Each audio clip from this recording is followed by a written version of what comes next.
And look at that. We're actually live. Ladies and gentlemen, thanks for checking out Popcorn and Politics, the See No Evil edition. I am See No Evil. I am Mr. Spanx. Only on the internet. And I'm here with in certain chat rooms. Republic of Seattle. Dan, thanks for joining once again. The Republic of Seattle. I mean, you're not wrong. I apologize. My camera's totally freaking out. I have no idea why it's doing that. That's totally fine. You know, too ridiculous. I'll turn it off, but we'll see. We'll see how it's not ridiculous. It just cuts to the shitlords logo sometimes, and that's fine. You know, going back and forth between Trump that beautiful mug, between Trump. Oh, that's Trump. Oh no, yeah. Well, oh no, the other shitlords logo. There's two of them. One has a Trump face with a nuclear explosion going off in the background. Is that what it is? I can't really tell. It's so dark and faded. And there's another one where it's just like a guy praying, and it's like outlined. So that's probably the one that's showing. I don't even know. Yeah, no, I see the hands. Yeah, guy praying for sure. Yeah. No, you gotta fix that logo. The type font I don't like either. Let's come on. Well, thanks for your opinion. Yeah, no, you're welcome. I hope you enjoy it. So, we were talking about DC Comics, and me knowing where to stick things. You do know where to stick things. You know where to stick your DC Comics. You were talking to me before we went live, and that's when we decided we should go live because you had something to say there. I don't follow comics as much. I follow some of the business drama, the politics. Yeah, exactly. Well, yeah, I mean, I'm not really a deep, avid comic book reader or super fan or anything like that. I have a collection of comic books, some of which I've had for a couple of years and I haven't even read, but most of them I've read. You know, I'm about halfway through a really great Tomb Raider collection right now. You know, because I love the character of Lara Croft, and the comics from the '90s were such a fun, adaptation of that character. But basically, yes, there's a lot of drama going on in the comic world.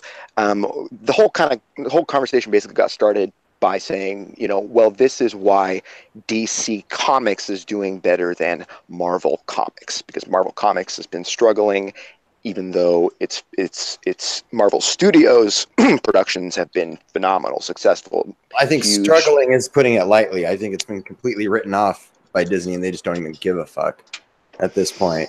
At this point, it's in the shitter. Their sales are so bad. It's not even funny anymore. It's just pathetic.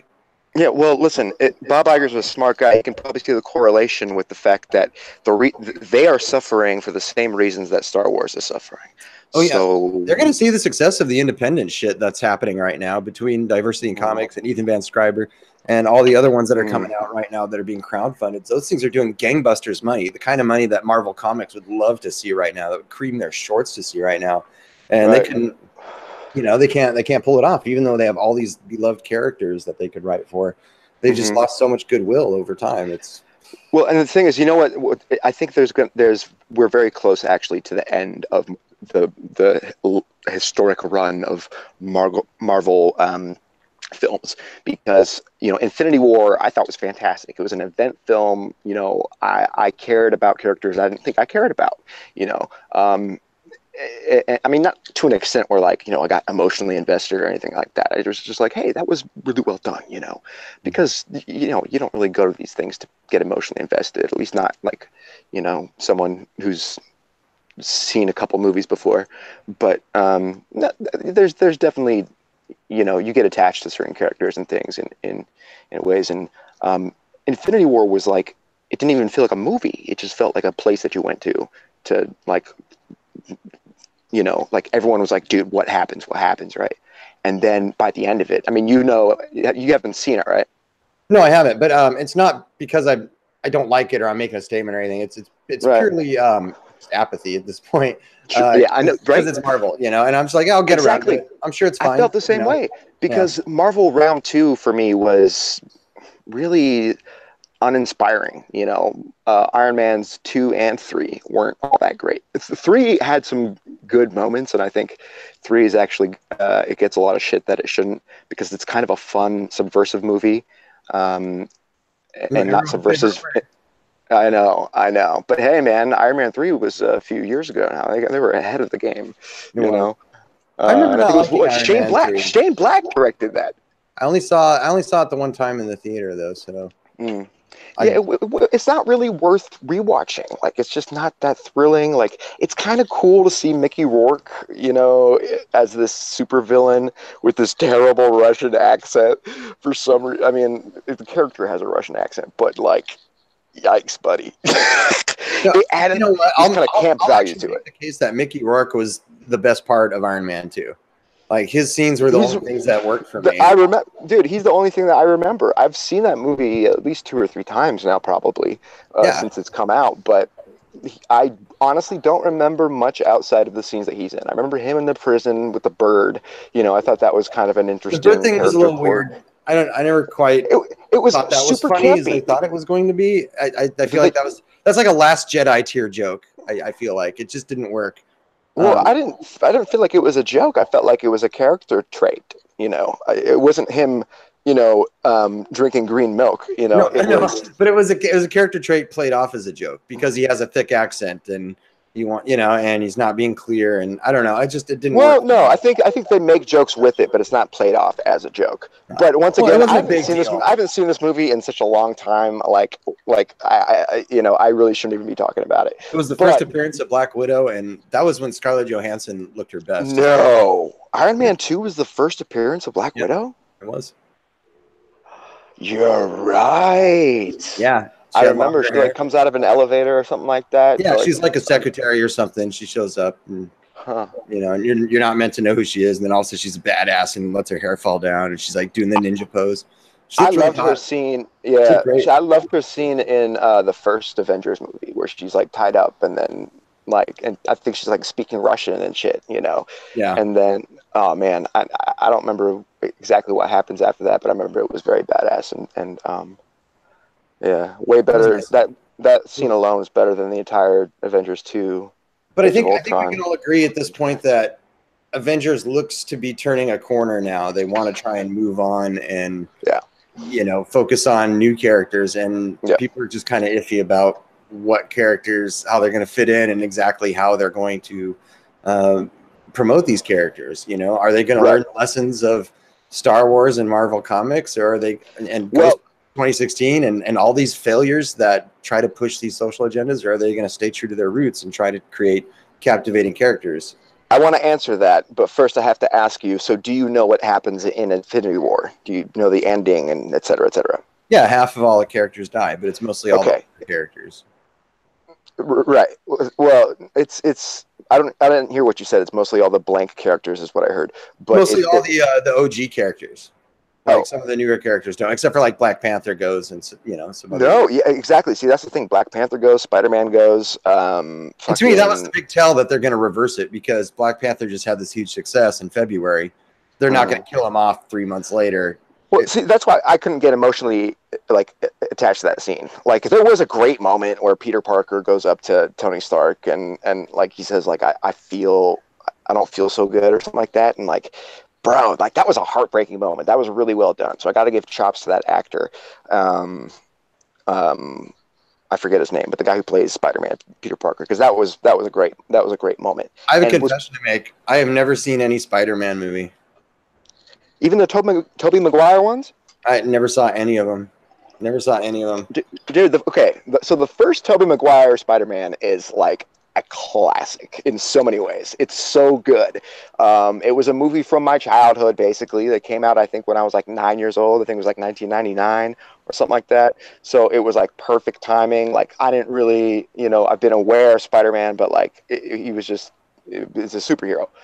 But then we get this movie with fucking Willem Dafoe, bro. Willem Dafoe as Dafoe in a movie. I love Green Goblin. He's great. Dude, and he's terrifying, as usual. Mm-hmm. He's one of the scariest men on the face of planet Earth. Like, he's got a scarier face than fucking Charlie Manson. Yeah, and then Sam Raimi puts him behind a mask for some reason. Like, what the hell is your problem, dude? Well, I mean, I guess, yeah, Green Goblin didn't necessarily have to have a mask, but it was either that or practical effects, which I feel like would have been more of Sam Raimi's route. Like, a lot of the face makeup from Evil Dead could have actually been pretty applicable for like the transformation of Green Goblin, you know? Yeah. Maybe it was a studio decision. Incorporate some cool body horror aspects into it and really make it, I don't know, but I haven't seen it, so who am I to say? But I'm pretty sure. But we got to remember too, at the time, superhero movies were, they were a new thing, pretty new, and yeah. Like studios were taking a big risk at the time. It wasn't the surefire cash grab that it is seen as today. Right. So, like we had like Superman movies and Batman movies and like a Wonder Woman TV show, but that was all like 70s and 80s and a little bit into the 90s. You know, the Batman animated series did very well, but that was on the heels of the Tim Burton movies. So that kind of like brought it back in a way. Did you say that's campy? Well, it was all campy in the 70s and 80s, in the 70s and 80s. Until honest to God, the Batman animated series, which was one of my favorite cartoons as a child. Like that was in the 90s, though. I'm pretty sure. Early 90s, exactly. Yeah.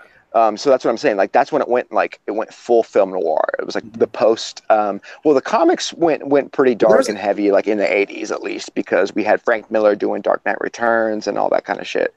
I forget what year that was, but that was sometime in the 80s. There was an interesting resurgence of kind of like adult themed animated stuff because studios started realizing that the kids that grew up with these things, they were getting older and they kind of wanted more adult stories. And back in the late 80s and 90s, or early 90s, I think was the golden age for that. You had Transformers, the movie, where you had like Optimus Prime getting the shit kicked out of him and dying. And, Right. Is that the one with Orson Welles? Yeah. Orson Welles plays Unicron, the big transforming planet.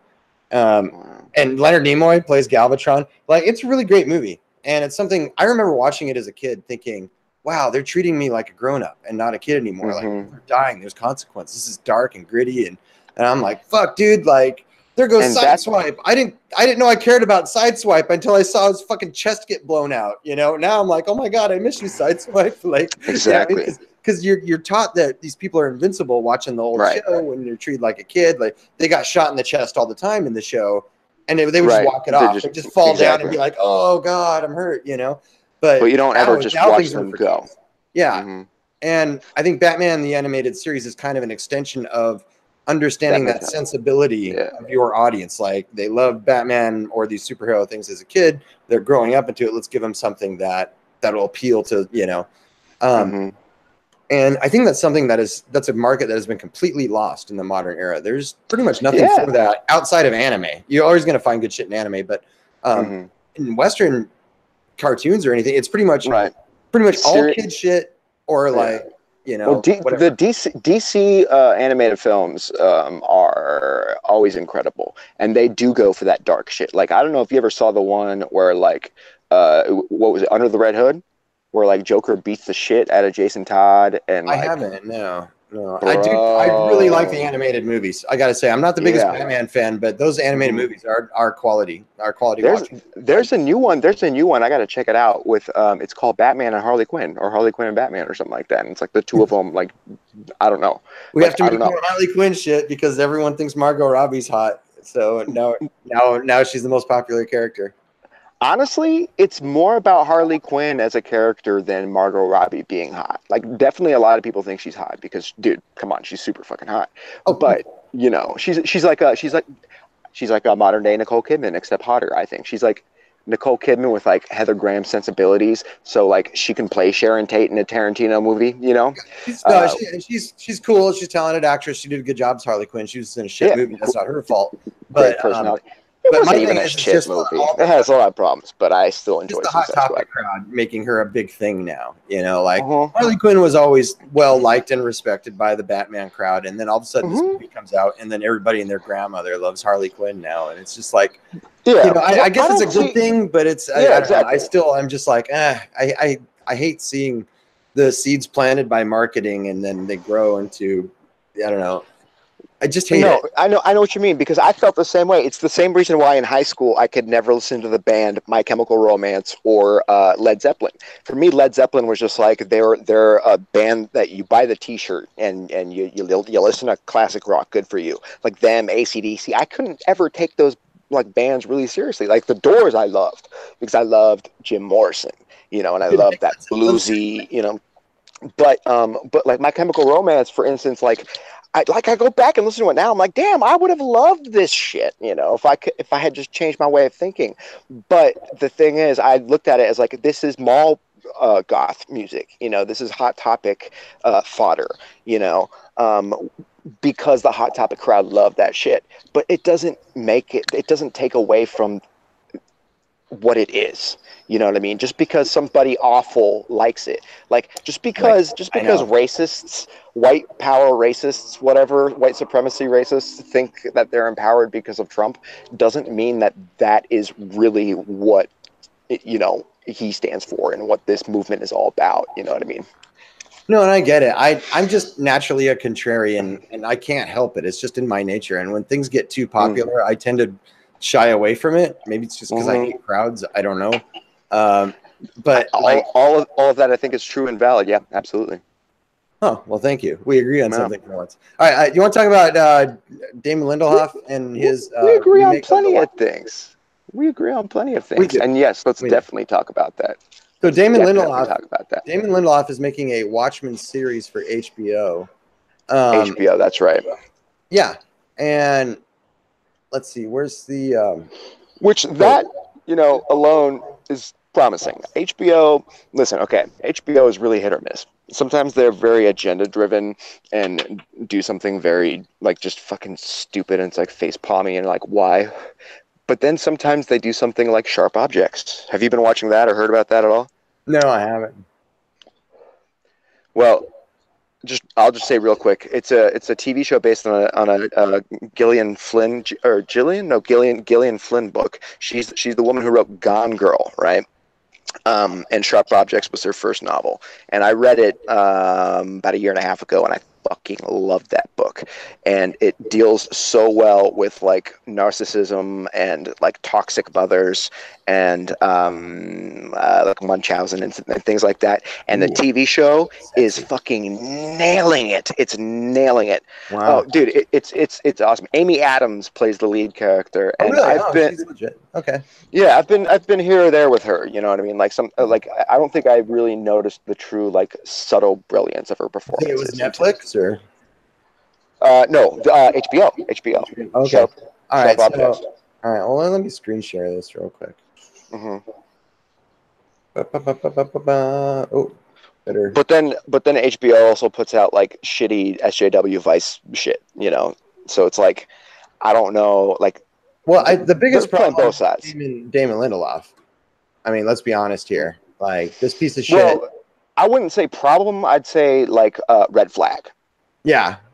Because everything his contribution. So wait, what is his official role in this? Well, he's the showrunner clearly. But his official role, what is he directing? Is he producing? Yeah, exactly. Because if he's just an executive producer on it, I'm not too concerned. Like I think that's more of just like, hey, we're attaching this name because of all of the, like imagery that comes along with, because he's got like, Damon Lindelof, like at best he's got Prometheus, right?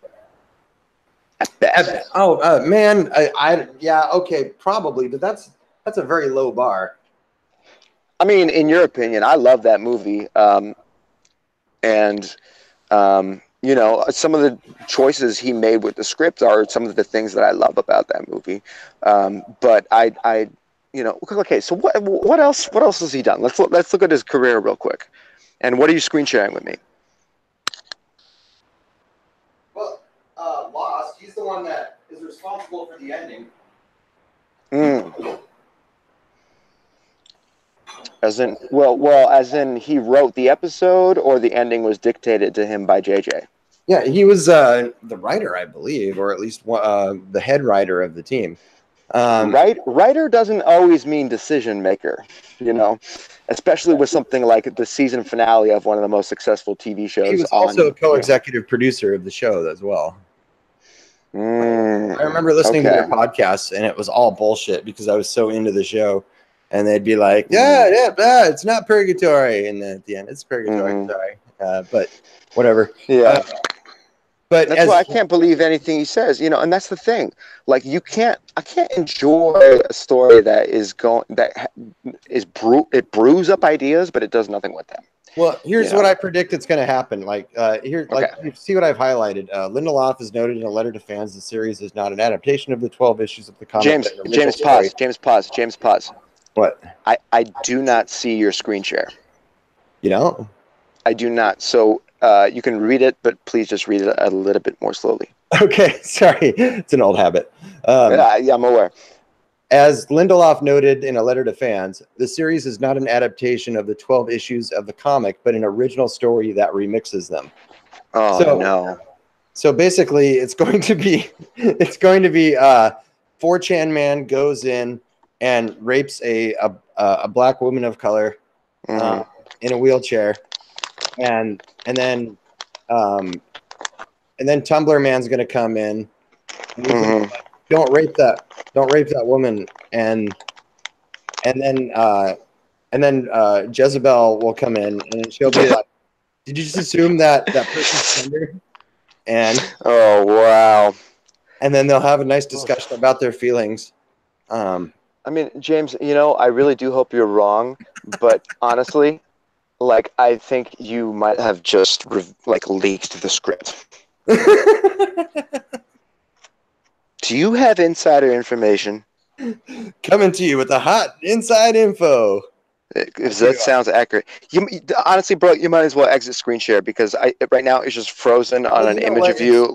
Showing up in the recording at least, so because I'm. Oh, is it really? Oh, okay. Well, if it's showing up in the recording, then this is a God bless. Problem. How do I show up in the recording? I hope I don't look awful. I think I might look awful, but that's okay. I got my MAGA hat. You look pixelated, but good. That's probably good. That's probably good. Let's try and keep me pixelated until I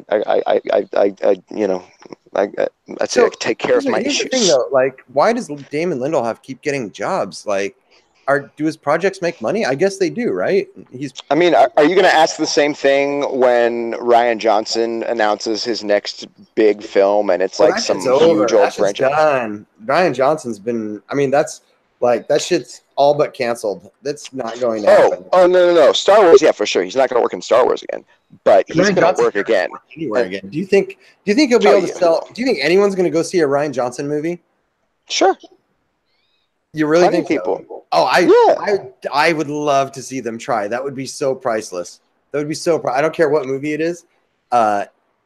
Just put Rian Johnson's name on it and let's just watch and see what happens. That would be so great. If he was actually smart and did a little bit of soul searching and I don't know, maybe grew his hair out and went to an island and only drank green titty milk, he would probably take about at least 2 full years away from directing films, being on set, being a face, that's a real big part of it. He would probably, he shouldn't write anything but letters to himself. Yeah, take away his internet, definitely. Take away his internet. Just give him a pen and a pad of paper and just porn. That's all you can have. Brian? Just porn. That's all you get. I think that's fair. That's humane. The thing is, I don't think that guy needs porn. I think his fucking he has something. Oh, you think his buddy James Gunn is helping him out in that respect? Ooh. Dun, dun, dun. Listen, I don't know. I need to look more into that. James I don't know. The whole thing is just no one has really accused Rian Johnson of anything, but it's funny that everyone's everyone keeps saying things like, "I wouldn't be surprised if," and it's just well okay. Keep hearing over and over again. I will say this: the people who say that, I understand their viewpoint because of 2 things about Rian Johnson. Because first of all, Look at him. He's like the Harry Pillsbury Doughboy, who's a ginger. It's like the worst of everything. And like really let himself go, and has just kind of like been casually eating Doritos, watching old, I don't know, reruns of the Twilight Zone, trying to think that he's an intelligent person, but not really being able to wrap his mind around, you know, the full human concepts. And well, that's the thing, really. He's a pseudo-intellectual, and that's what really pisses everyone off so much about him. Honestly, like the only times I've ever wanted to like actually like be like, you fucking idiot, what the fuck, is when like one time he said something like, well, you know, I mean, The Last Jedi, it was a story that just, you know, it had to write itself, or like something like that. You know what I mean? He was basically talking about how like, well, the story was what it had to be. You know, like it's just, you know, it's just what. He tries to make it seem like it was a spiritual thing that just like came to him. Like he sat down and meditated, and he's like, okay, universe, what Star Wars movie should I write? Right. No. And it's like, no, like Kathleen Kennedy stuck her toes in your mouth and fucking told you what to do. And you said, yes, ma'am, spank me like a little bitch. And she didn't. And that's why we have The Last Jedi. We're live, aren't we? Fuck, I'm never going to work for Disney. I think it's probably a metaphor for what actually happened. It was like, you know, hey, I'll give you this trilogy, and you're going to make all this money. It's part of the Star Wars IP. You're going to be a billionaire by the time you're 40 or 50 or however old he is, you know, like. Right. That was the toes in the mouth. That was the metaphor there. And I think that's actually 100% fucking accurate. Yeah, I wasn't being legit serious, but I am being legit serious.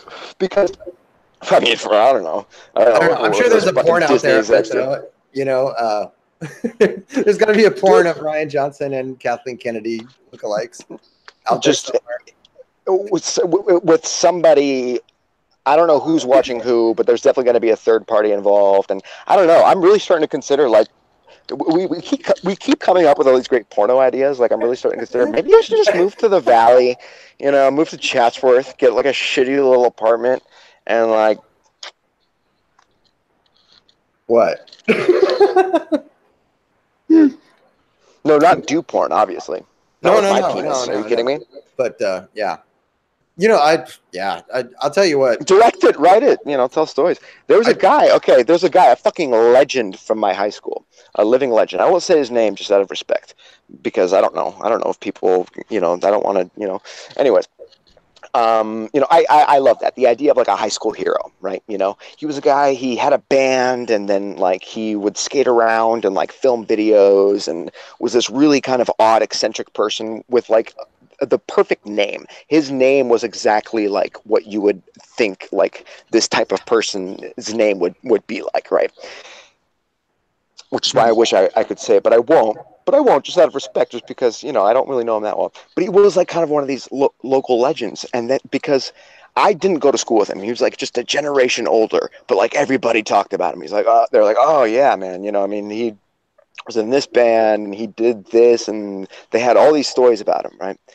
And then it turns out he moved to LA to live with his grandmother and to be a videographer for gay pornography. Well, hey, you know, do what you can. That's do what you can. Yeah, you know, that's if you're kind of lucky to land that kind of job in porn. If you don't have to actually, you know, perform, and just like if you just deal with other people, whatever. Yeah. You might hook up with a really hot porn, you know, star, and that, I don't know.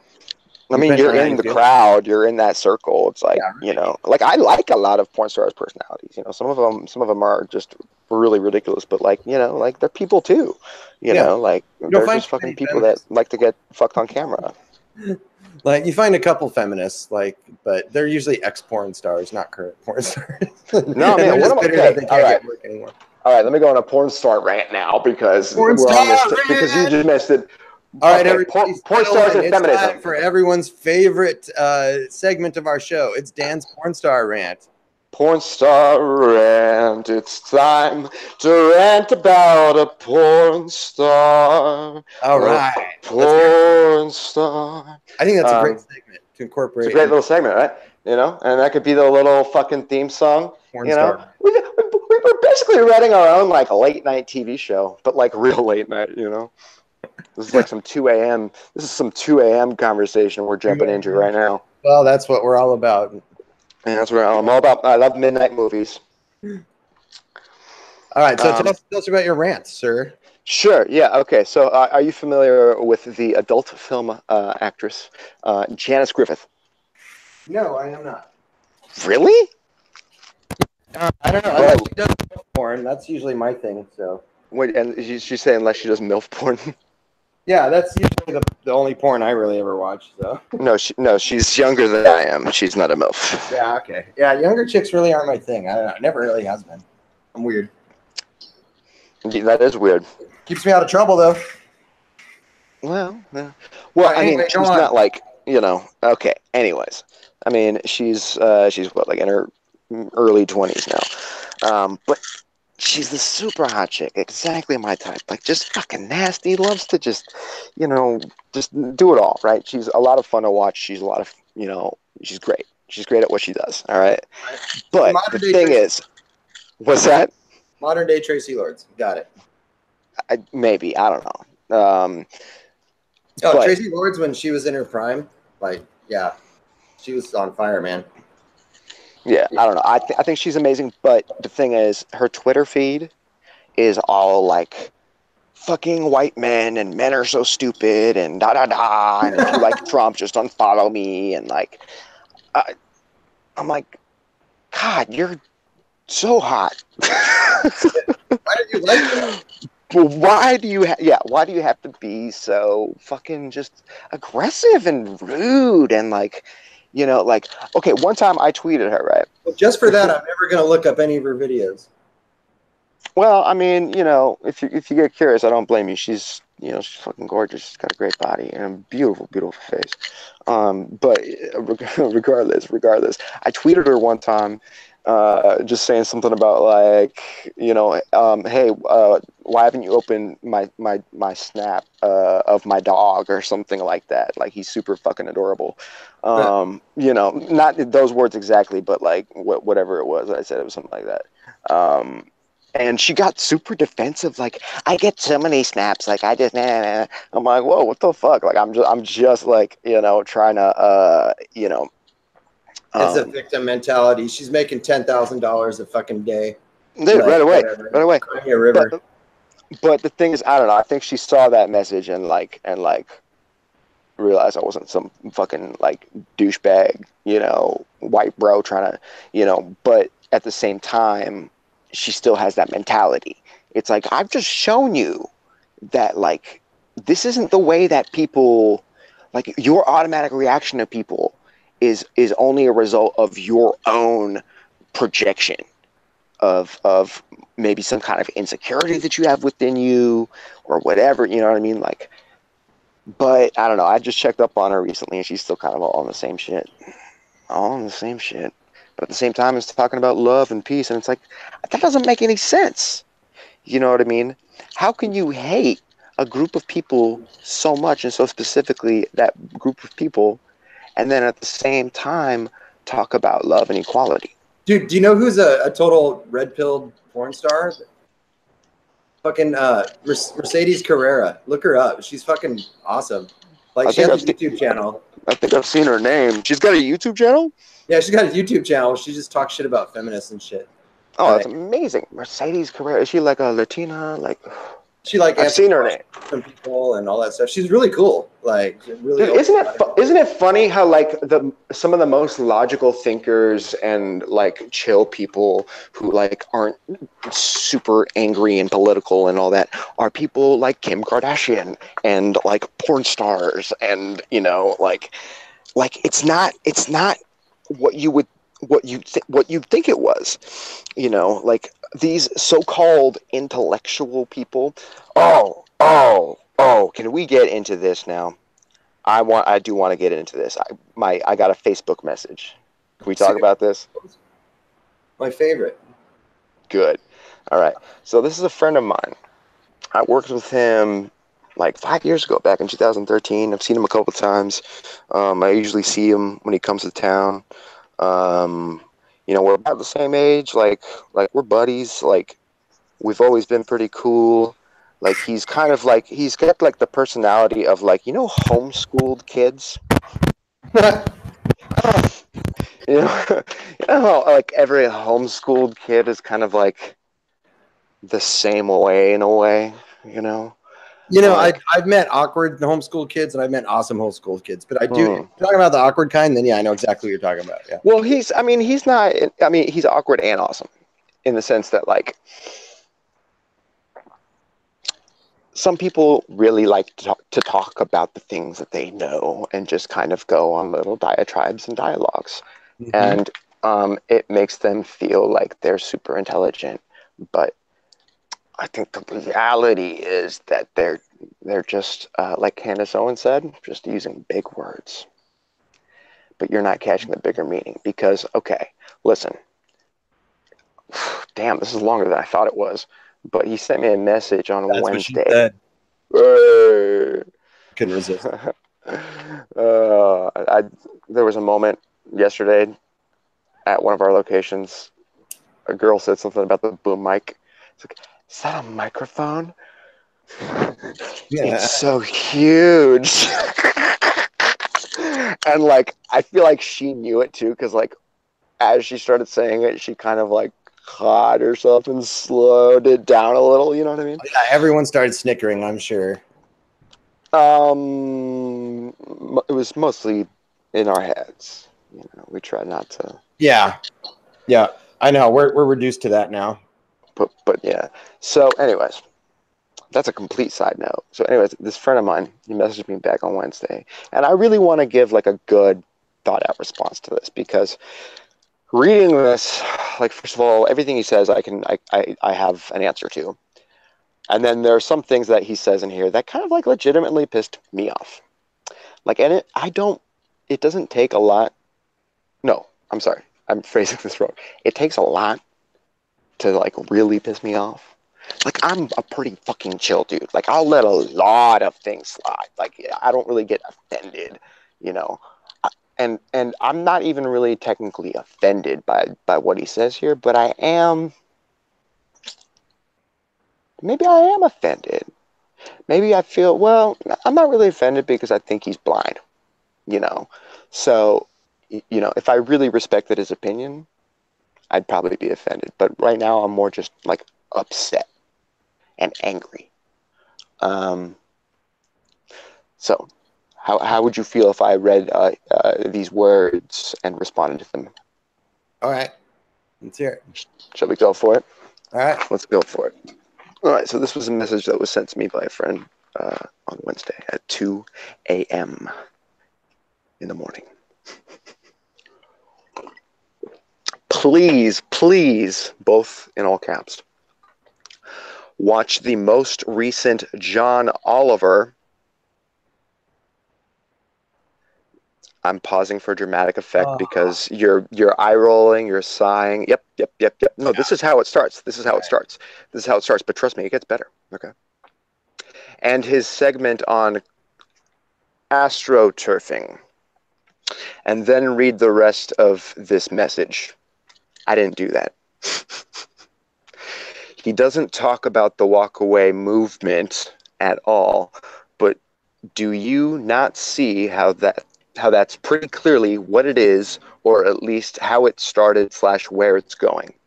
I guess I do have to watch the video to understand the context of what he's saying there, but I'm sure it's some kind of conspiracy. John Oliver you heard about this?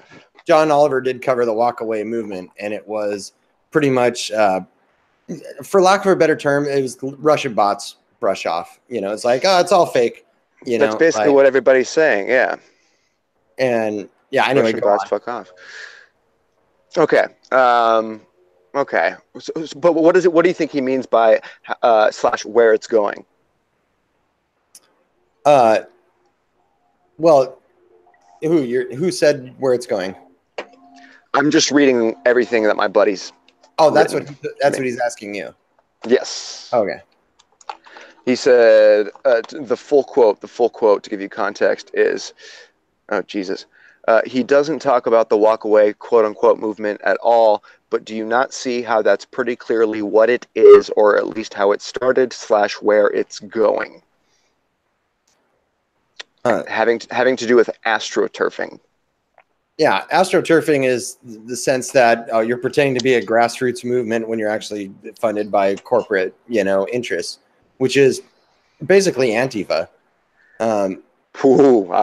Yeah, actually. Soros, what up? And it's typical tactic of them to be like, oh, this is what we're doing. We're going to accuse you of it. Right. So they're consistent, at least. This is what I see. No, that's really actually Antifa in a nutshell. Because, they say they're anti-fascist, but why are they the ones using the most fascist tactics in their, public appearances? Well, it's like we live in, this weird universe of the Emperor's new clothes. Like, it's a real thing where so literally, funny that you mention the Emperor's new clothes. It's actually kind of a lightning bolt for some reason that I cannot explain to you because it doesn't make any sense to me.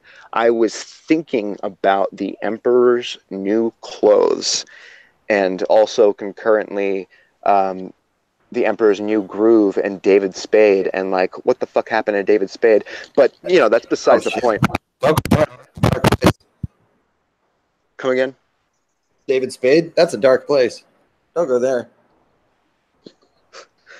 Okay, I guess I won't touch it. Anyways, maybe I should get back to reading this message. New clothes, man. Like we live in a world right now where you can literally, like, scientifically prove, that there are two literal genders, and people will be like, no, and you're like, okay, I guess I'll just pretend with the rest of you because I don't want to be called a bad name.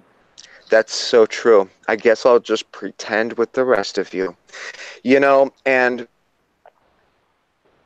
on my Instagram, I posted a little bit of that video of the encounter I had in Capitol Hill. Yeah. And I had a good friend of mine, great friend of mine, who's currently recovering from a motorcycle accident where he almost lost his right foot, but he's got it and it works again. They reattached it and he's doing better. He's drugged out as hell, but he's in the hospital 13 days now. But he's doing fucking great because he's a bad motherfucker. He's a Mason, 32nd degree. Can you believe that shit? Holy shit! I introduced him to Masonry back in 2011. I told him about it. And then he got curious, and then when he moved to Oakland, he joined a lodge, and now he's a 32nd degree Mason. And anyways, he said something about like, oh, that guy, thought he was ready to fight when he took his shoes off and shit. But I kept calling her she, because that's what that person was presenting themselves as. Okay, so you're talking about the video right? Yeah.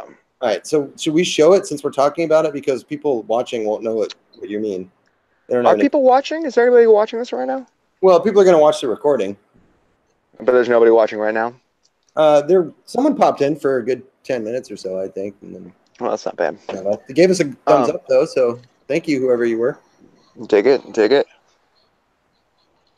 Anyways, well, no, I feel like no. Let me finish with what I got from my friend here, because I do really want to address this, because I think it's a very good example of like the like pseudo intellectual mentality, where I mean, you'll see what I mean if I could just let me finish reading it real quick, all right? And jump in whenever you want, all right? All right, go ahead.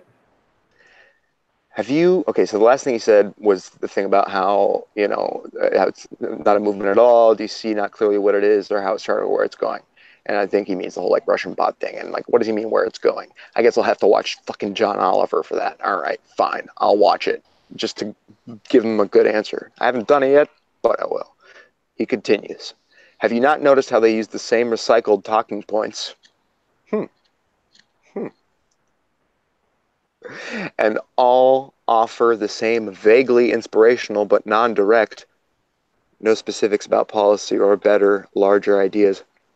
language that's meant to sucker people in.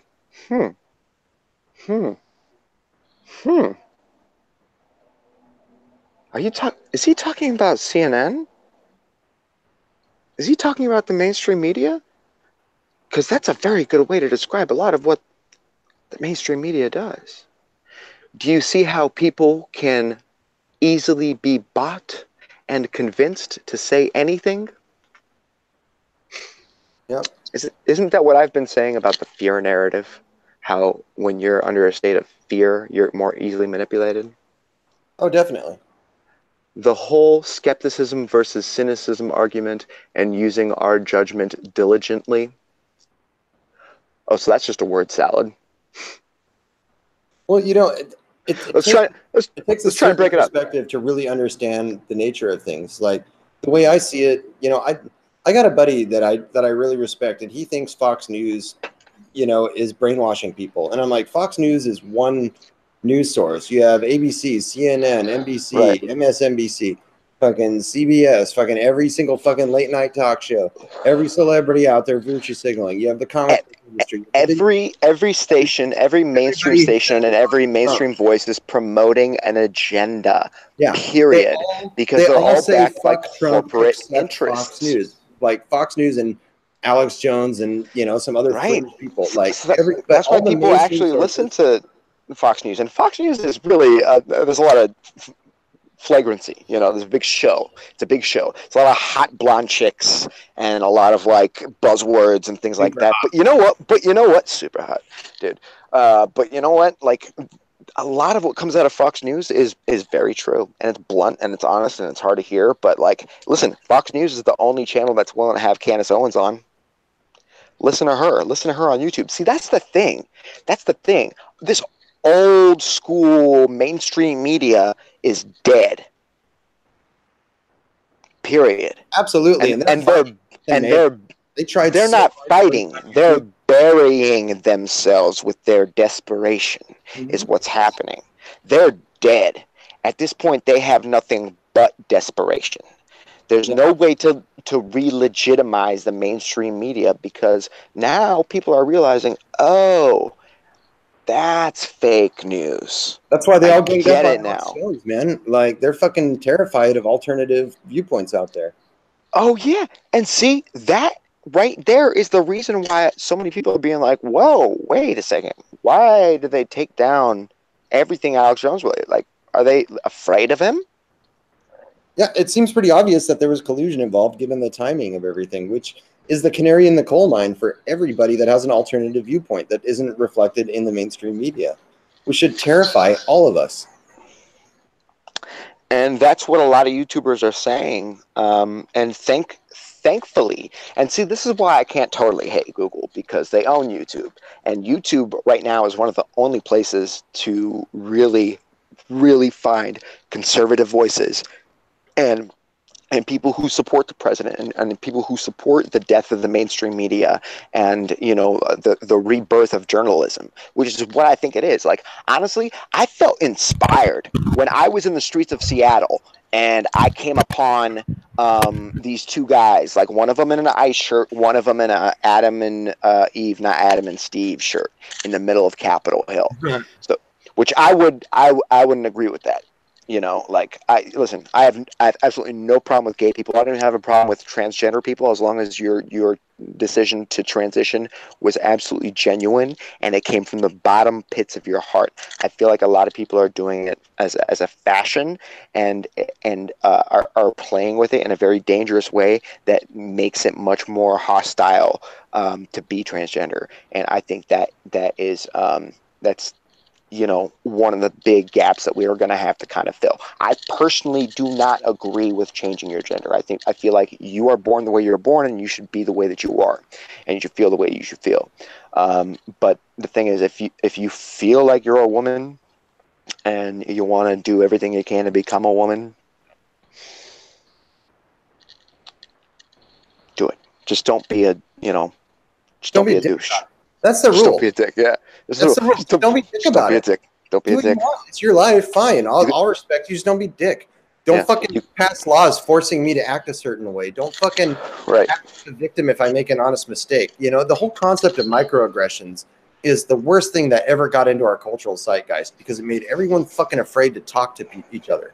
Like, we're all afraid. So true. Wow. You know, like, we can't reach across any fucking background differences anymore because we're so afraid of offending each other. Like, you know, it makes us afraid to be friends with people of other races or people with different sexualities or people with, you know, way out there sexual identities because we're afraid of offending them. It's not that their existence offends us. It's just, it's been set up to a point where it's like, you know, we're hammered into this weird way of like, okay, just don't fucking hit me. You know, it's that's all we feel like. That's it going into all these social situations, you know. So accurate.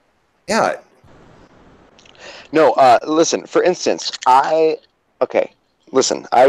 speak my mind, you know what I mean? But I'm also professional to an extent, you know, I like to have fun.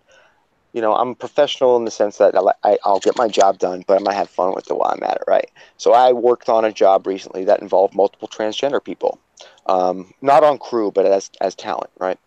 And it's not my first time working with transgender folk, you know, like, I had done it before in the past. I'm actually already credited for it in IMDb. There's a show called Lost in Transition, and I worked for them for a little while out in a certain away.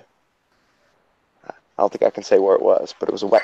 All right, so you went to a party in the woods with a bunch of transgender people. No one's going to judge you. No. So, anyways, and like for me, whenever I didn't know anything about the show. Like, I'm a PA, you know what I mean? They don't tell you jack shit. They tell you, come here, come there, pick up this, pick up that. All right, fine.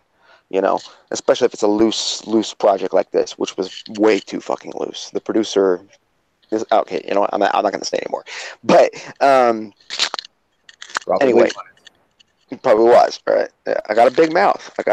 That's the thing. I am a liability in a lot of never badmouth your employees. That's rule number one. But see, the thing is, I don't believe in that. I believe in speaking your mind and speaking the truth. And if you think your employer is fucking doing you wrong, work from within. Don't go to the public and badmouth your employer. I don't think that's appropriate. You know, if you work within the system, if you're going to work there, work within the system. That's a good point. That's a very good point. Thank you, JFQ. Get it right. Anyways, I don't know where I was going with all of that. What the fuck? You just basically, yeah, you're right. Well, but I got a topic that might interest you. Are you aware of the current state of stand-up comedy in Australia?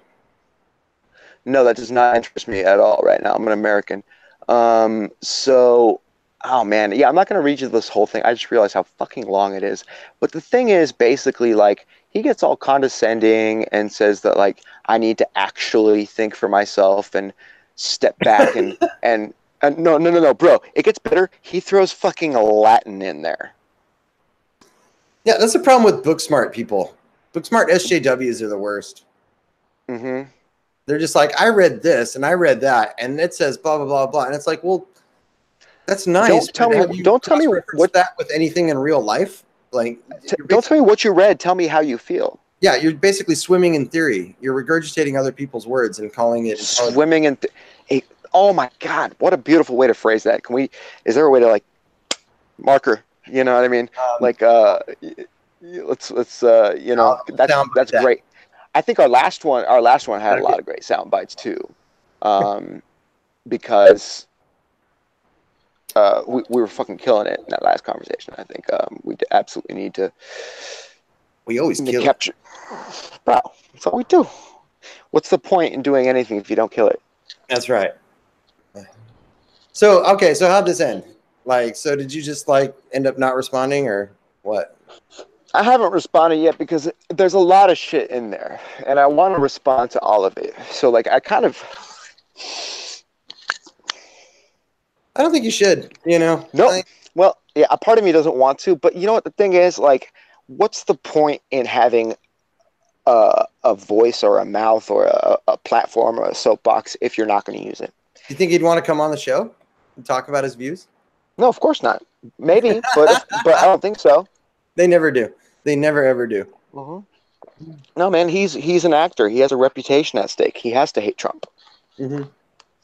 Now, see, well, now I've said that much. But that's the state. But I mean, I work in the industry. I know a lot of actors. All right. There's only one perspective allowed, and anything outside of that is, not accepted. And we're supposed to think that they're the liberals. They're not. They're the church ladies of the 1950s. Mm-hmm. They're the ones dictating morality. The church. Dude, you're so right. And I think it would be so fantastic for SNL to bring back Dana Carvey in one of its episodes to do the church lady, for the church lady to basically just be an SJW. Well, yeah, there would be no difference. There would be no difference. It would just be, oh, I'm offended. You can't say that. Oh, we should. Dude, I think SNL. Oh man, SNL is only going to survive if they embrace Trumpism. Well, we're probably we're seeing Disney cleaning house right now, and I think that's a sign of the future because Disney is a trendsetter, and I think we're going to see a lot of this SJW corporatism being kicked out sooner than later. I think they've made their mark. I think they've made all the mistakes. Every fucking company they've lost as much money as they're going to lose. SJW principles fucking tanks. That's why the phrase "get woke, go broke" is a thing. I saw you post that to Tony's page. I remember that little argument. I didn't really follow it too closely, but I thought it was what he posted about, what was it, Fargo season 3 or 4 or whatever. It sounded just interesting. Like it was like a different aspect of like the African American experience in early America that like has not been explored.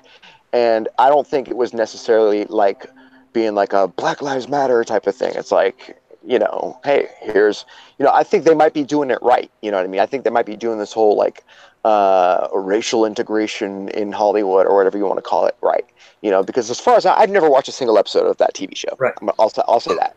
Fargo's actually pretty good. Right. My issue with that is I know it's always a warning sign when that's what they're promoting. Instead of, we're excited about this new show and here's our cast. And they just happen to be black. That tells me if that was the promotion, then that tells me, oh, they have a story they want to tell. That's fucking awesome.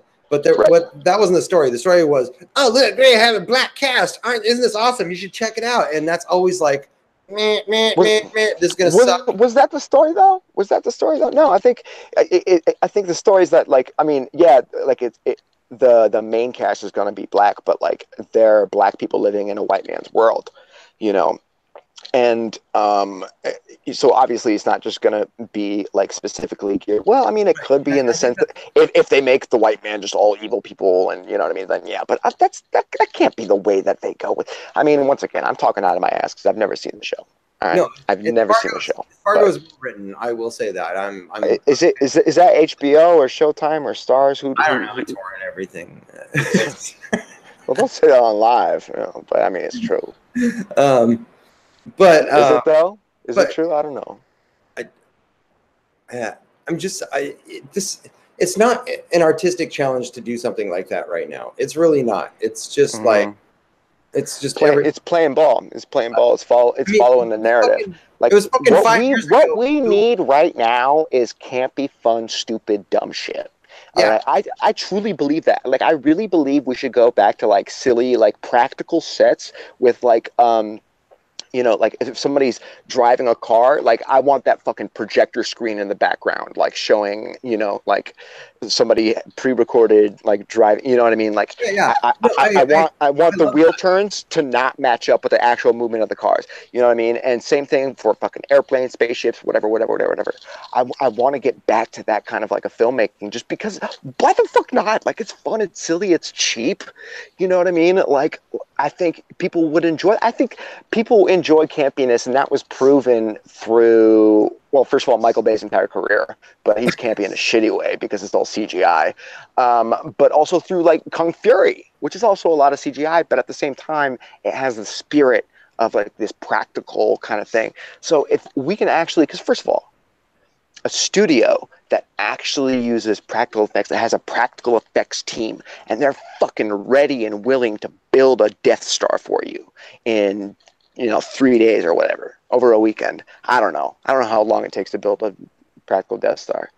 Well, going back to what I was saying though, like the whole we go on a lot of tangents. The whole story of like America's racist past has been told already. Like Bill Burr made a joke about this 5 years ago in his stand-up when he was talking about a story where like the first black swimming team had to overcome racism, and he's like, "What the fuck was the story?" Some white guy being like, "Get out of the pool!" Like, is that what we're used to? Like the story's been told. We get it. It's been done. I kind of get what you're saying. Like it's all been milked, but at the same time, it's like, when do you think the next World War II movie's coming out? Probably next weekend. Dude, I watched World War II. I've never seen more than 20 minutes of Saving Private Ryan because I just don't give a fuck. Wow, I've probably watched about the same amount, because the only time I ever watched it was at a friend's house when I was a teenager, and we were drinking beers and smoking seaweed. Yeah. True story. Smoking seaweed sounds terrible. But I didn't even see more than 20 minutes of Inglourious Bastards because I don't give a fuck about World War II. Like, I'm so done. Oh, so that's what it is. No, dude, Inglourious Bastards is a fucking masterpiece. It's Tarantino's best film. Yeah, hands down. Yeah, one of these days, maybe. One of these days, maybe. If you smoke enough indica and like don't get super drunk, I think you would appreciate it and enjoy it. But if you drink too much before too early, because honestly, like, you want to be a little bit drunk for like the last few scenes, all right? Because that's when like you celebrate, you have a good time. Like, it's a rewarding film, all right? It's a rewarding film. I know the beginning is very tedious and you absolutely hate it, even though I think it's one of the fucking most brilliant like scenes in cinema of the past. I know. I get a lot of at least 10 years. At least 10 years. My dislike of the opening scene of Inglourious Bastards. Everyone's like, it's so tense and awesome and amazing, and I'm like, oh my god, I've seen it 10,000 times. I know, dude. It's like it's almost Hitchcockian, but like it's Hitchcockian with like a what's his name, Sergio Leone, and fucking Kubrickian kind of like edge. What is that? Like it's phenomenal. That opening scene is fucking phenomenal, and one of the best things I've ever seen in a movie ever. I will never, ever, ever, ever, ever in my life forget my first time seeing Inglourious Bastards in theaters on opening night. Well, it was unbelievable. One of the few times that I will ever admit that I wish my expectations were subverted. Like, I knew they were all dead. I knew they were all fucked. And if somehow that character was not an evil son of a bitch, mustache twirling cartoon villain, I like suddenly was like, okay, cool, we're gonna watch you or something. Dude, but the way he plays it, we're onto something. You know what I mean? No, bro, the way he plays it, it was so cliche, paint by the numbers. No, I don't. Nazi bad, kill children, boom, move on. No. Dude, you really gotta watch that scene again and just really fucking study Christoph Waltz and his performance, because there's a moment where he asks a certain question and his fake ass smile just totally super slowly disappears into this fucking menacing, intense, like it's one of the greatest moments of acting I've ever seen on film. And I will say that, like, that's why I love this movie so much. Christoph Waltz in this film is unbelievable. He's he's the star of the film, in my opinion. Like Inglourious Bastards is his film. Brad Pitt is like the goofy side character. He's Brad Pitt is more Lando than Hine, even. You know what I mean? Like it's such an interesting. I mean, and that's not. I mean, it's Brad Pitt, so I mean, who knows? The absolute state of Star Wars. He's very ambiguous. No, dude, I'm telling you, bro. Inglourious Bastards is a fantastic film. It's easily Tarantino's best. I enjoy it leagues beyond Pulp Fiction and Reservoir Dogs. Easily, easily. Every frame, every performance, everything about it is just so rich and full of a passion for filmmaking and drama and camp and fun. You know, like it's a love letter to cinema. Wow, that's high praise. I know. Now you're never going to watch it because I've said so many like wonderful things. But it is a love letter to cinema, and you'll understand why when you finally sit down and just watch the whole thing, because it's a fucking tastic film. It is. I'm not the biggest Tarantino fan. Tarantino was like the first guy that kind of like got me into, got me going down the path of like art house. Like I think I didn't hear about Godard until I heard Tarantino say something about Godard, So then I'm like, okay, let me check out Godard. Let me check out the Criterion Collection, or maybe I don't know, it was like Wes Anderson or something. And I've discovered the Criterion Collection through that because all of his films were Criterion. So I discovered Criterion when I was like 15 or so, and I started watching like David Lynch. I watched Mulholland Drive and Lost Highway back then, and I thought they were like stunning visually, but I did not make any sense of it at the time, because I was a young idiot. I had just lost my virginity. Like I couldn't comprehend a David Lynch movie at that time, but I was very aware of Lynch, and I was very aware of art house cinema. I saw a really good movie recently, Trainspotting 2. Don't tell me a single goddamn thing about it, because you had mentioned that you have seen this, and I don't want to know a single damn thing about it, other than I already know it's a very good film and you enjoyed it, which any movie that you enjoy is incredibly high praise. Like, I'll take that as a compliment. I love the shit out of it. If you actually enjoy something, it's like, and you'll want to tell me about it, it's got to be great. Yeah, it had all the fun of the original, but it was a more mature take. The fun of the original? No, I mean that movie does have times of fun, but I wouldn't say it's a fun movie per se. Well, there were fun moments, like even though it covers really heavy subjects, you hang out with these guys, they become your best friends for a couple hours. Yeah, well, the use of color and cinematography and production value of Danny Boyle, he really captures and music, pop music. Oh, dude, yes, the soundtrack is amazing also. Everything comes together really well. You could tell the cast has that same chemistry, and they enjoyed working together again. And the story was really just, I'm not going to give any spoilers away, but it was just about the continuation of these people's lives. And it wasn't so much about heroin. Heroin is it's kind of a small element. It's really more about, how these people are dealing with their lives 20 years later. And it's all great. It's all great. I have to double feature because it's not just out in theaters now. It's out in Blu-ray and all that, right? Yeah, it's been out a good 6 months now. At least, so. All right. Oh, really? Okay, cool. So I'll have to give it a watch. I'll have to give both of them a rewatch because I just remember I've only seen Trainspotting the original once, but good fucking Lord, I knew what was gonna happen when they all woke up from their bender and it was all quiet, and it was too quiet, and you're like, I know something is wrong, because it's just such a yeah, that was probably So I will never ever forget seeing that prosthetic dead baby. That was like, because I don't know, man, like the vision of a dead baby is like one of the most haunting things you could probably see. I'll never forget watching Titanic for the first time as a kid, and being in a theater and seeing like a frozen dead baby in its mother's arms. And like, that was something that really, really stuck with me as a concept, as an idea. Like, fuck, that's a baby. That baby didn't get to fucking learn how to say mama, like, damn. Yeah. That's something that really stuck with me and made it really kind of hard for me to watch that movie. Like, I love that movie because first of all, I saw titties.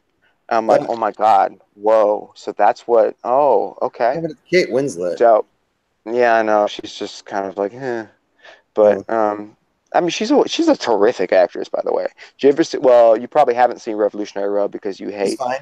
She carried Leonardo DiCaprio. Oh, shut the fuck, dude! He was so good in that movie. He should Was not. he should have been nominated for that performance. Fucking Muppet in that movie. Oh, he was so good. He was. I No, will watch anybody it. could You have know what, played that James? role. I'm watching that movie again just for you. Okay, buddy. You could have played that role. Hey, Sam Hyde could have played that hey. What? Listen, when you say it like that, it sounds like an insult. role. Well, I'm just saying it was a role that you cannot fail at. Like, as long as you look halfway decent, you can be. You're with all the production value behind that movie. It's the illusion of talent. James, just do me a favor. Take your foot out of your mouth, and I'll just brush over it totally entirely. No, but the thing is, I think he puts on a really great performance there, and not just there, but also Shutter Island. Honestly, I think Shutter Island is where he should have won a Best Actor Oscar, because I know you've never seen it, but in my humble opinion, it's one of Scorsese's best films. Period. It has this atmosphere. It has this. I'm sorry, what? I don't love Scorsese as much as you, especially his later work. Well, I don't. Well, see, that's the funny thing. I don't love Scorsese as much as I used to either. You know what I mean? I haven't watched a Scorsese film, in years. I mean, it's probably been years. I don't even remember the last film by Scorsese that I've actually sat down. Holy shit! Yeah, it's been years. Like, Raging Bull was one of like the first movies that ever like really brought me to tears. That wasn't Star Trek. But like, and then Scarface is fantastic. That's a classic. You know, no one could take that away from him. But outside of that, I don't know if he's done any movies Scorsese's that was Brian De Palma. Brian De Palma did Scarface. Scorsese has never worked with Al Pacino until recently. Shit, you know, I'm speaking Al Pacino's and Scorsese or something. No, Al Pacino and De Niro actually are both working with Scorsese on a film about I think like an Irish mobster in New York. I forget who specifically, but yeah, for the first time, De Niro and Pacino are working together with Martin Scorsese. It's the first time Scorsese has ever worked with Pacino. About only the third time Pacino has ever worked with De Niro. So it's going to be an event film. It's going to be one of those things, and I hope it doesn't suck. And I'm sure it won't. Scorsese's a fucking master filmmaker. You know, everything he touches turns to gold. Even his shitty films are really good. You know, like he just gets film, he gets frames, he gets editing, he gets pacing, he gets performance. He gets it. He doesn't get script writing though. What? He doesn't get script writing. Like, it's fucking like Prometheus, dude. Like, what does Scorsese have anything to do with Prometheus? God, I'm thinking of fucking Ridley Scott. Drink some, James. Drink some water. Shut up. No, why was I thinking of Ridley Scott? I don't know why. I don't know why either. Well, they're both old. Okay. You know, and they both have done movies that have the word gangster in the title. Probably. Wait, no, I don't. Scorsese did Casino, right? Yeah. Okay, all right. I do like that movie. That's a good flick.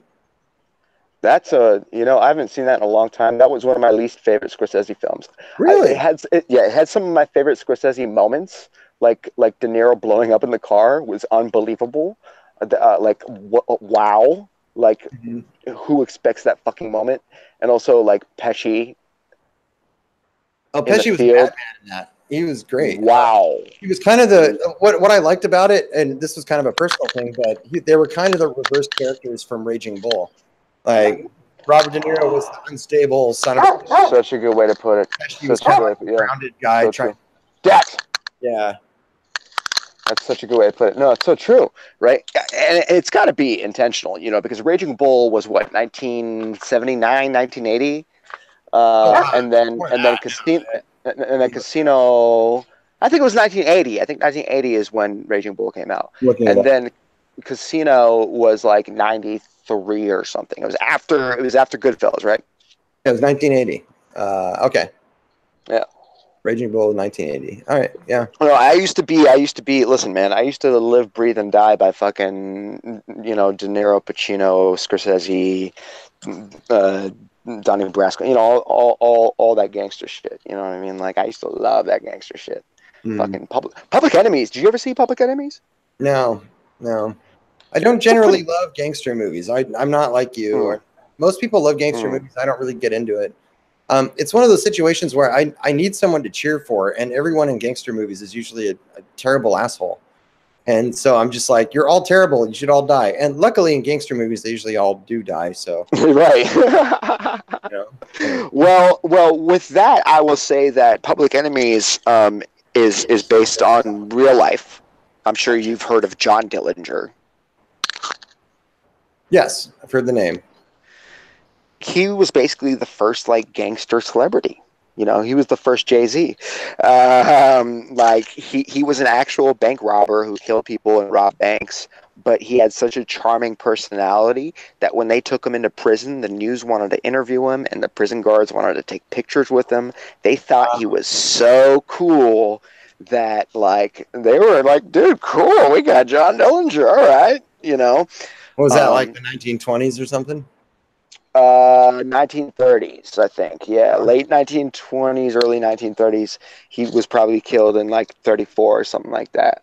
But oh man, I love the John Dillinger story. I got the book about it before the movie ever even came out. Like I've since like maybe about like 8th or 9th grade, I was really interested in like gangsters and gangster movies, and like Marlon Brando was a big deal for me in high school, and like Streetcar Named Desire, I watched like my sophomore year of high school, and the summer before or summer after my sophomore year of high school, and like I don't know, like all that shit became a really big deal to me around that age, like Sinatra, the 50s in general, like early America, old school America, you know.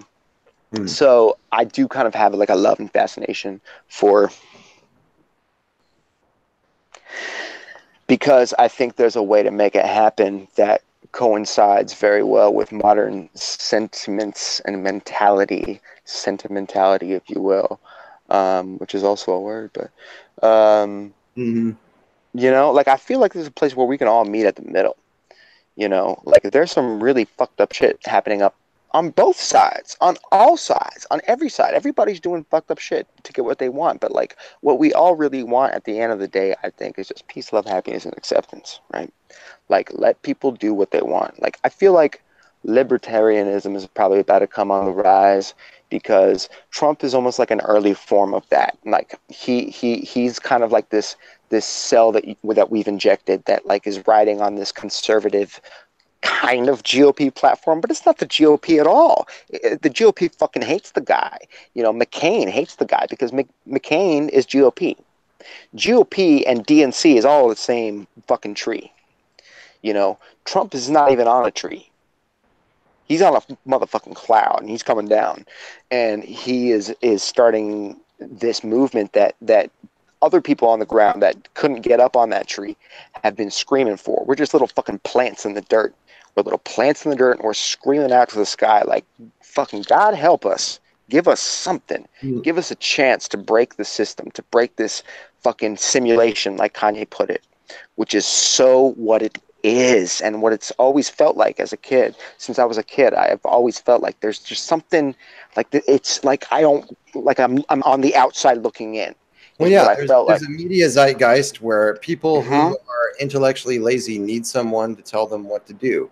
And that's why the first thing that fucking guy said to me was, please watch this John Oliver video. Yeah, Fuck John Oliver, man. The guy's just a sensationalist pussy, you know. Yeah, he can't make his own argument. He's appealing to authority. He's like, check this out. I loved it, you know, which I've done too, but I usually will make my own argument as well. Well, I post other people's videos on my Facebook wall because I want other people who follow me, people who want to maybe understand where I'm coming from, I want them to see like who I support and who I believe in. And you know what? Like, I don't go out of my way to post people of color talking about the walk away movement or people talking about Trump. Away, people of color talking about Trump. It's literally like the majority of my feed. You know what I mean? Yeah. Like aside from like, you know, the beautiful like European girls that do ASMR and shit. Hey, you like Harold Ramis, right? You're a fan. I mean, Harold Ramis. I mean, he's a fucking legend. Sure, yeah. Ghostbusters was fantastic. I've been watching his hair. It's legendary. And didn't he like write and direct a bunch of things too? Like he was very prolific, wasn't he? Oh, absolutely. Yeah, all the best movies from the 80s. He was a producer or a writer on in one form or another. But He had something to do with Groundhog Day, right? Oh, yeah, absolutely. Yeah, he wrote and directed it. Yeah, that brilliant. Yeah, Groundhog Day is one of the best. Honestly, probably like one of the top 10 greatest films, period, of all time. Yeah, he's probably up there with Mel Brooks in terms of one of the best people of all time. Relax, buddy. Let's go inside. Next. I'll let you take care of that. No. Keep talking. I'm just, yeah.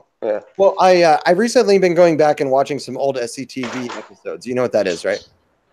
Not really, but SCTV was a sketch comedy show. It was like the Canadian version of Saturday Night Live. Copy.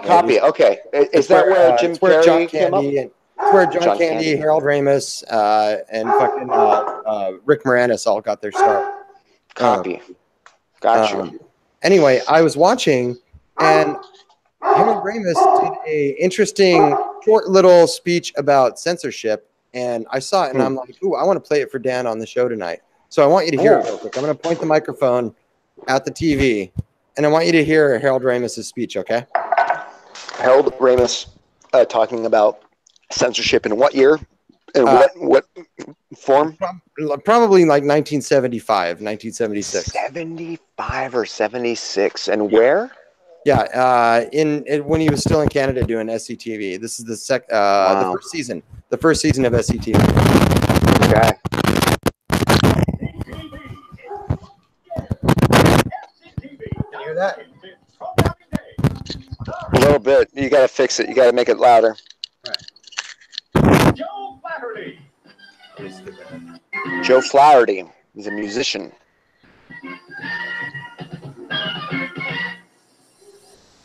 This is Harold Ramis speaking for the management of Second City Television. SCTV recognizes its responsibility to the community and condemns the excessive use of explicit sexual material in television today. We do, however, love violence, so parental discretion is advised in viewing the following program.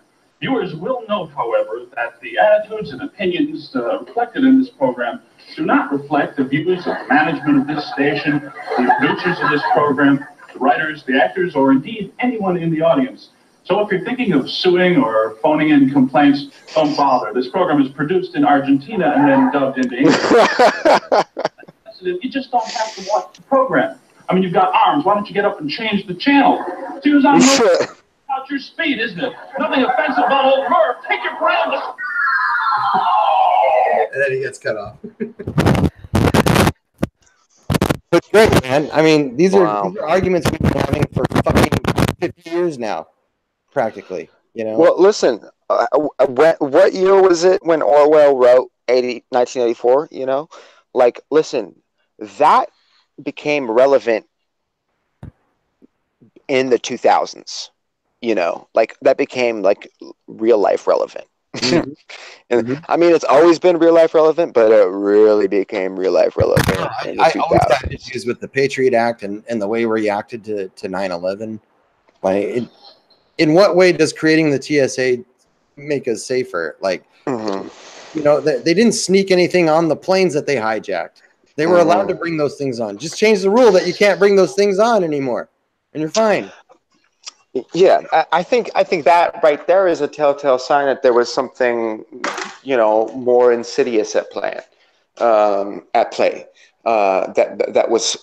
Well, I think it was opportunistic. Fulfilled. I think it was opportunistic. It's opportunistic, absolutely. Yeah. And honestly, even if it was, you know, they had no idea that it was going to happen, and all this shit happened. Like, if that's really the true story, which I kind of doubt, but like, if that's really the true story, then clearly they did something with it that was opportunistic and did take advantage of the American people, and was a very, very inappropriate way to deal with, you know, humanity as a whole. Because I'm even more cynical than that. I think they didn't even really want to do it or care to do it. I think the American people practically forced them to do it, because that was the reaction. Like, everyone's like, "Oh my God, we need safety now." It's like it was like a school shooting times 10,000. You know, Oh, that's right. Because Columbine was all before that. You know. Yeah. But I mean, it's the same reaction as a school shooting. Just amplify that by 10,000, and that was 9/11. Mm-hmm. You know, no one was really interested in fixing the issue that caused the problem. It was just we need broad sweeping action to make us all feel better. Yeah, that's right. That's right. So this mentality, you know, has been going on for a long time, and it's basically been, you know, the whole thing is basically culture, American culture, the American public, the American mainstream, essentially being coddled by this sort of leftist ideology and leftist mentality, when in reality, you know, America is a very diverse place, you know. But it's kind of smart and cynical of the left wing to appeal to the less intelligent, because let's be honest, the less intelligent do outnumber everyone. Well, how do you measure intelligence? You know what I mean? Like, I highly disagree that just because you have some kind of fucking degree that you paid for to sit through a bunch of classes and do some paperwork about, I highly doubt that that fucking essentially makes you a smart person. You know what I mean? Agreed. Like, intelligence is not measured in like, you know, your fucking grades, especially the way people are judged these days. Everybody gets a fucking medal. Everybody gets a fucking award. And it's so ridiculous. I went to my sister's graduation, right? Mm-hmm. Okay, here's a rant. You're just gonna have to let me have it. All right. Let's hear it. So I went to my sister's graduation,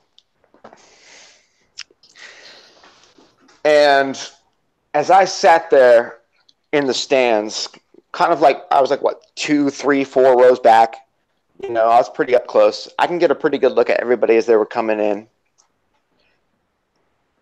In hindsight, I will tell you there were probably about the crowd, or not the crowd, but the graduates were maybe about 75% girls.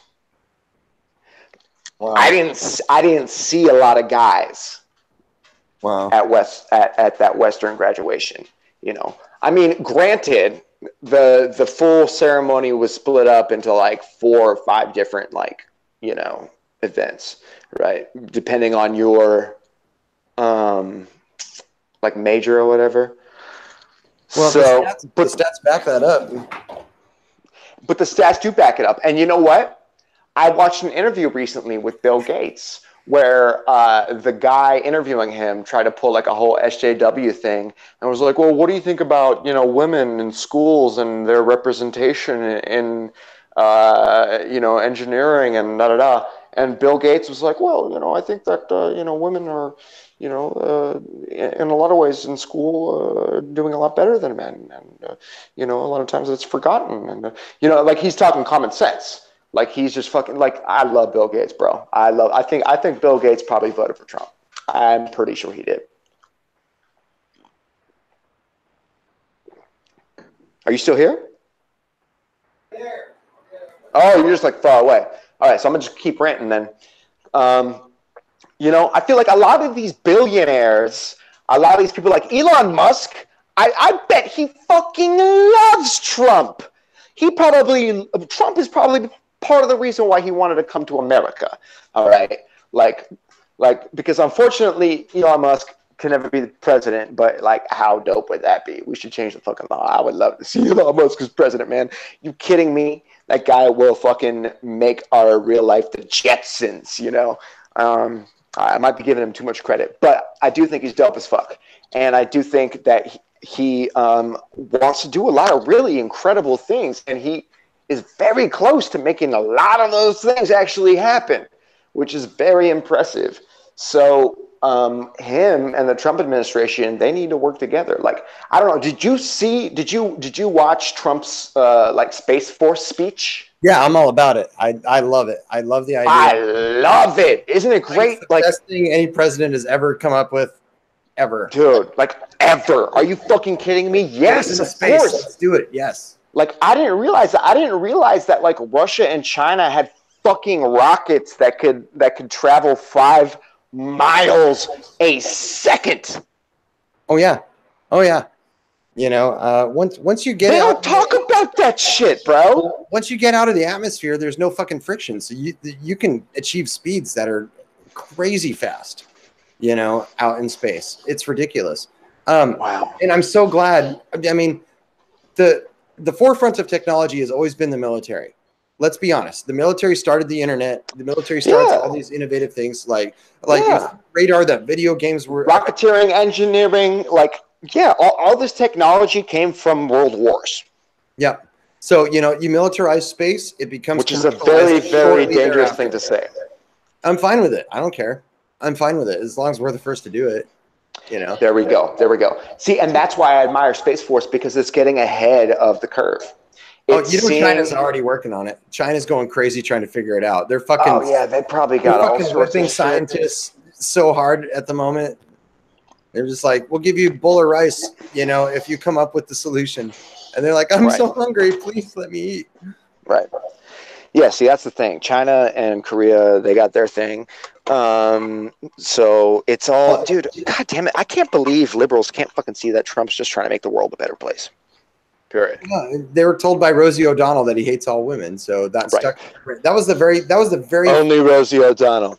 That was the very first thing. As soon as Trump announced his presidency, they came out like, Trump's a fucking sexist because he called Rosie O'Donnell a pig, and I was the only one that was just like, he called Rosie. Well, I mean, have you seen her? Yeah, like he was. Why do all women assume that they're Rosie O'Donnell? That speaks more about them. Yeah. Right, exactly. I'm a woman. I'm not identifying with Rosie O'Donnell. Check this out. I was in Seattle earlier today, and I saw. Was it earlier today? I don't even know. It's probably yesterday. Everything is a blur. My life is one gigantic blur. Anyways, I saw a girl wearing a hoodie, a sweatshirt, right? A sweatshirt that said, "You should dump him, or you should break up with him." Do you want to just guess what this girl looked like? Don't. Please, James, please don't. Because I know whatever you're about to say is probably going to offend somebody. And I don't want to get banned from some... Listen, anyways. No, I'm joking. I hate censorship, and I think everyone should be allowed to say whatever they want, but I will probably just... I don't. But she probably looked like, what's her name? Oh, that fucking feminist meme. A feminist meme. That's what she looks like. Oh, the red ruby. That's all I gotta say is feminist meme. Yeah, I mean, kind of. Yeah. What I'm talking about. Yeah, basically. She purple hair, fat glasses, angry look. Short, no. The glasses, yes. Fat, yes. She's about maybe 6 feet tall, and short hair. So no color. Okay. I think she was like a black girl. I couldn't really tell. She was, darker skin. I didn't get a good look at her, really. But I saw the shirt, or the hoodie. Or not the hoodie. It was like this sweatshirt. So she's a recruiting lesbian, basically. Basically, I think that's is that what it is? Is that don't be with that penis. Get some of this chubby, tall girl. Yeah. I like tall girls. I like tall girls, and I like chubby girls, but I don't like chubby tall girls. So she wasn't exactly my type. And also she had that whole feminism thing going on, and she probably didn't shave her armpits, which is a huge turn off. Yeah. Yeah. I'm sorry. I'm not sorry. I like my women to be feminine, which is funny because I'm a man right now wearing a pink hat and a fucking floral shirt. But I like to consider myself relatively masculine. I'm not I'm not like a soy boy. Type of what do you think of Batwoman and that whole controversy? I don't know much about the Batwoman controversy, but if they're making a Batwoman movie, I'm all for it. Fuck yeah, I think that's an interesting character. You haven't heard about? Oh, what happened was they cast... I think you mentioned it last time, but maybe I was very drunk, or maybe we were not live. I don't know. Anyways, they basically they cast Ruby Rose, who's Ruby Rose. Yeah, so is she a porn star? No, it sounds like a porn name. We'll try and screen share. It's a great porn name. We'll see if you can see it.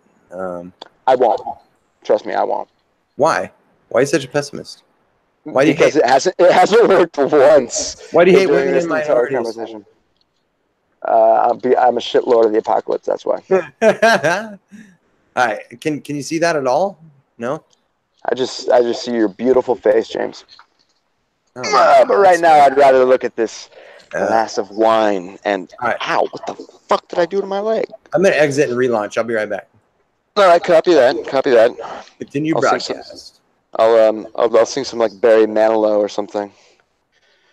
The thing is, I don't actually know any Barry Manilow, so can't even tell you what he looks like. I don't even know if he's white or black. Barry Manilow could go both ways. I can't leave. In my head, he kind of looks like Lando Calrissian. They don't let me. Or Billy D. Williams. But I mean, like Lando Calrissian specifically. If I send you a link, can you see an article? I mean, well, what do you mean? Like where? Or send me a link via... like through Facebook? Yeah, because I have my laptop in front of me, so I don't have to exit the app. All right, let me send you this link so you can see who I'm talking about. But basically, she's Is it Billy D. Williams? No, she's an out lesbian actress. She was cast in the new Batwoman series, and she was bullied off Twitter by SJWs for not being gay enough. That's why I think this is interesting to talk about. This is very interesting to talk about. I need to see this. Okay.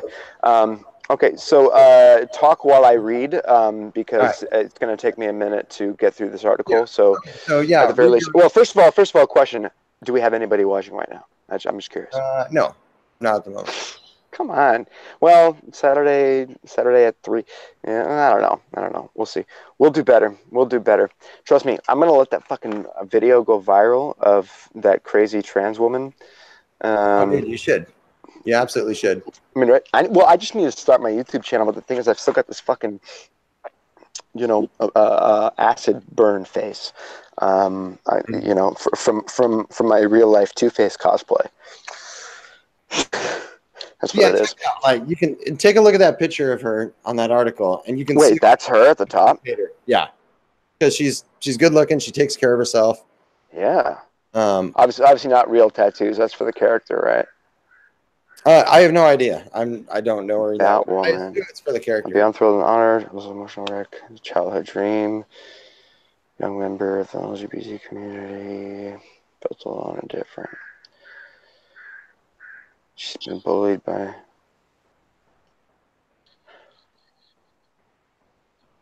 Honestly? Okay, at this point in the article, I need to stop and ask you, did you watch the trailer for the fucking Heathers TV show? No, tell me about it. Okay, I know I am a fan of the old movie. I thought it was great. It was one of those movies I was always one of those classic girl. Right. Yeah. I know. I've told a couple girls like you got to watch Heathers. Yeah, it's like, and it's not because I'm a psychotic person who wants to blow things up. No, if I suggest that, it saves me from having to watch some horrible romantic comedy that I know will drive me crazy. And because girls will really connect with that character of Veronica. Like Winona is so that's one of her best performances, honestly. Why not, dude? Yeah. That's another reason I can't believe you don't like Stranger Things, because Winona is so good in that show. Oh, I like Stranger Things, but she's amazing, and so's what's his name? Not Josh Brolin, but the guy who's like taller than Josh Brolin, but not quite as handsome, but a little bit more rugged in a way. David Harbour. Or David Harbour, whatever. David Harbour, who I fucking hate because he did the whole punch a Nazi in the face thing. And like, I'm like, bro, are you kidding me? Is that really what you want? Like, your show is amazing. Just celebrate your show. You really want to start fucking talking about punching Nazis in faces? Yeah. Yeah. Well, I'll admit, I'm like, you know what? I don't feel like the need to support this. Like, you're basically calling me a Nazi because you believe in, and therefore I want to be this horrible thing. Like, fuck off. Like, I don't feel like watching your show anymore. I figured that's probably why you did not speak favorably of Stranger Things. But ultimately, I mean, dude, it's a great show. It's a great show. The characters are amazing. David Harbour is very fucking good in the show, all right? And his character of Hopper is fantastic, Yeah. and he's played so well. I agree. I liked season 1 quite a bit. Mm-hmm. It's just, did you watch season 2? It wasn't even like, oh, I'm not going to watch this anymore. It was just like my interest level disappeared. I'm like, oh, disappeared. Right? Yeah. I just don't care. That's what happened with me in Walking Dead. You know, after what was it, season 6 or season 7, episode 1? You know, when they showed the people who were killed by Negan and Lucille. No, I never watched past season 2. That show is horrible. It had some great moments, but the thing is, man, that show is so like you can tell there's just way too many cooks in the kitchen, and some of those cooks don't know how to season, you know. Mm-hmm. And so that's why that show kind of has the reputation that it does now, and most people just want it to end. And even what's his name, the guy who plays Rick Grimes, you know, Rick Grimes, this is his last season, right? Yeah, he announced he's leaving. I heard about that. The show is over. End it. As long as people are watching, they're going to milk the shit out of it. That's the story of television shows. And AMC. Well, they don't have another Breaking Bad. Yeah. Well, Breaking Bad. The only reason why Breaking Bad was as good as it was is because AMC didn't own it. Right. You know, they just you had a real creative at the helm. Yeah. That knew like what to do. Yeah. But AMC actually does own not Breaking Bad, but Walking Dead. So that's the difference. Right. Yeah. What the fuck? Batwoman I don't think Batwoman has ever been written as a gay character. What woman? Batwoman. Oh, no, not Batwoman, but Batwoman. As far as I'm aware, yeah, I'm going back to the article. Yeah. In the comics for a while, but I can't speak with authority on that. As far as what? As far as I'm aware, Batwoman's been lesbian for a while in the comics, but oh, really? I can't speak with authority on that. But that is what I've heard. Mm. Well, the thing that Batwoman is not the outraged. Batwoman is not Catwoman or Batgirl. Like Batwoman is an entirely. No, Batwoman is an entirely different character. No, I'm aware. Yeah. Trust me, I'm aware. Come on, bro. I just didn't know that she was actually written as a gay character in the comics. Because quite frankly, I haven't read many comics with her. I know she appears a couple times in No Man's Land, but nothing that I read in No Man's Land had anything to do with her being a lesbian. So I didn't know that. But the thing is, people in the LGBT community who are being outraged at her for playing this character don't realize that acting is a profession where you don't have to be gay to perform as somebody gay. Didn't the LGBT community absolutely love Dallas Buyers Club? Didn't fucking, what's his name, fake-ass Jake Gyllenhaal, Jared Leto. Yeah, Jared Leto. See, that's no. Jake Gyllenhaal is amazing. I'm saying Jared Leto is fake ass Jake Gyllenhaal. He's like B-level Jake Gyllenhaal, because Jake Gyllenhaal is that good of an actor. Jared Leto is that fucking I'm super pretentious and look at me because I am basically acting Jesus. And when he took the award for Dallas Buyers Club, that was 100% the fucking attitude that he put on, and I didn't appreciate it. I didn't like it. It made me not want to watch the film, but I did watch the film, and it's actually a very beautiful and heartbreaking film. And both Jared Leto and Matthew McConaughey put on incredible performances. Matthew McConaughey, fantastic actor, fantastic personality, fantastic human being. I think he's just got a good heart, good person overall. Well, I bring up this issue Jared Leto. because Jared Leto's a dick. Okay, but it brings up a bigger issue where he's too fucking blonde. There's this trend where you can't play anything that you are not, which kind of takes away the whole spirit of the acting profession. Could you imagine Tropic Thunder coming out in 2018? Yeah, exactly. With Robert Downey Jr. playing that character? Well, it wouldn't happen. Like there's not a chance in hell. They canceled a fucking movie about a transgender because they cast Charlotte Johansson, and the Twitter crowd got so fucking annoyed about it because. Oh, that makes so much sense, dude. That's why I never found her that attractive.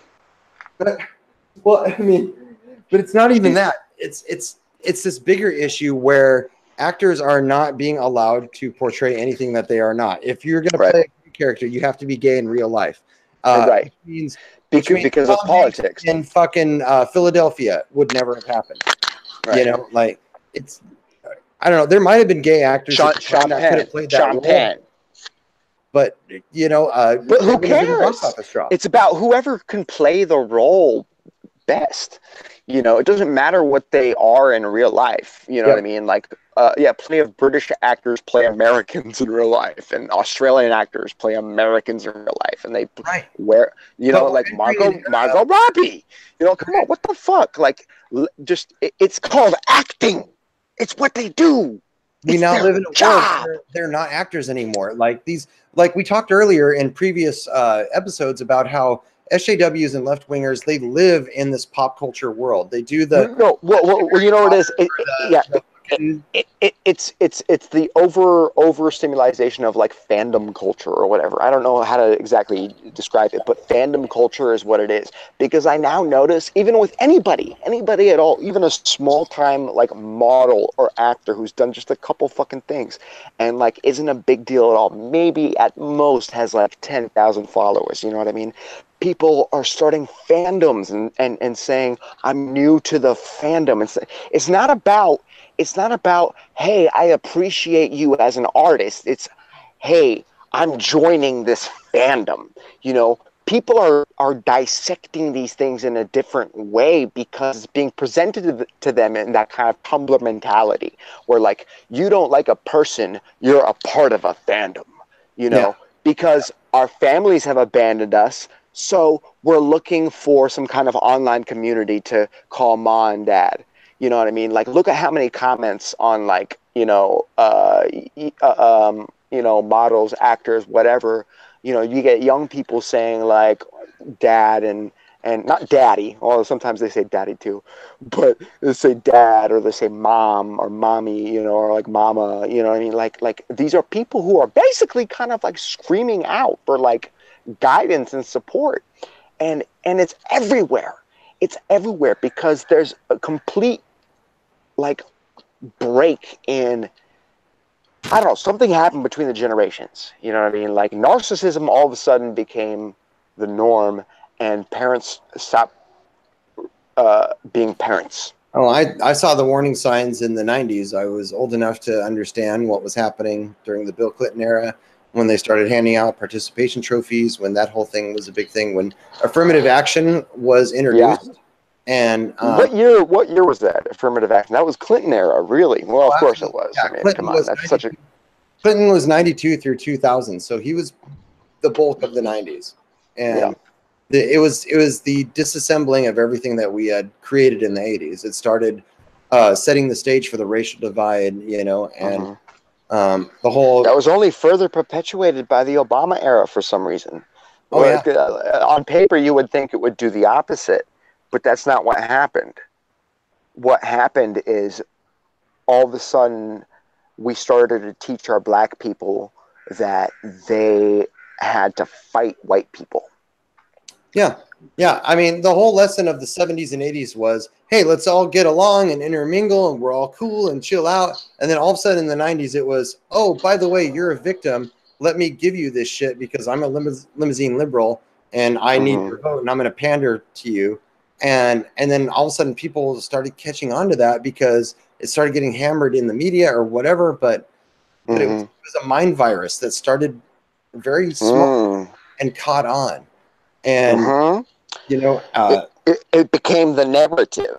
It was a mind virus. Yeah, like you said, it's implanted in our deepest fears through these big events like what's his name? Not Freddie Gray. Freddie Gray's another guy like him, but like whoever, Rodney King. Like the Rodney King event, like for all I know, that was fucking planned and orchestrated by the media. You know what I mean? To instill fear, to instill a certain narrative and dialogue that, you know, racism is coming back like in a much stronger way because they wanted to empower the actual racists, you know, which is exactly what I think is what the media is doing right now with you know, the Trump era. Because if you notice, If you ever watch the mainstream media, they're still playing fucking clips from Charlottesville.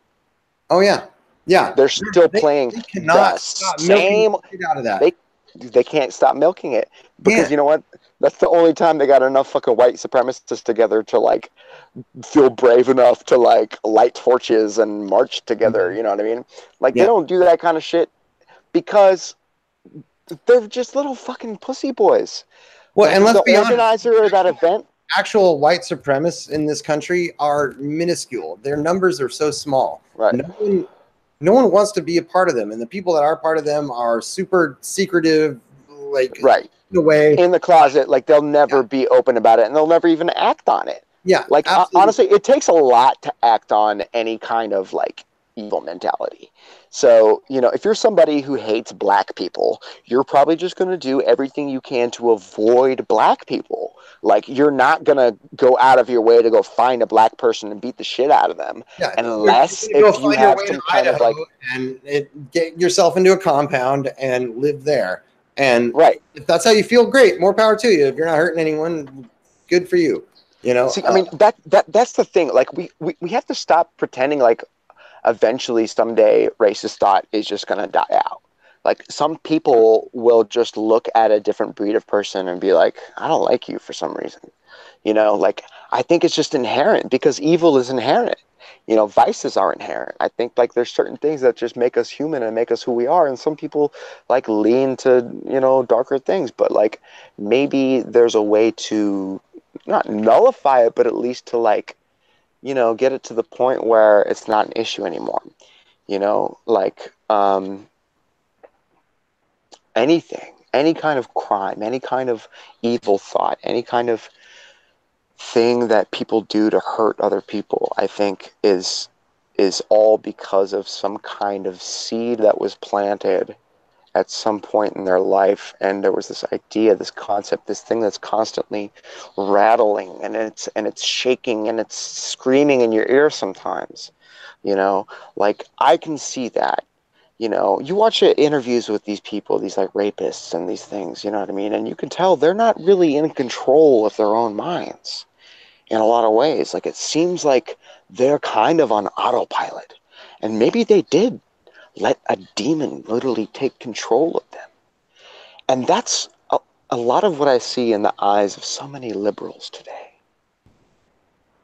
Pause. Truth. I see it because they say things that are supposed to be good things. They're supposed to have positive, you know, intonations, but it doesn't come across that way. It comes across very toxic and very threatening and very vague and open-ended and kind of scary. Oh yeah. Well, that's why they can never define their terms of engagement. It's always nebulous because they have to change the goalposts in any way that characterizes you as someone hateful. If you watch the video that I sent you, the full video, I don't remember how much of it we watched or how much of it you saw.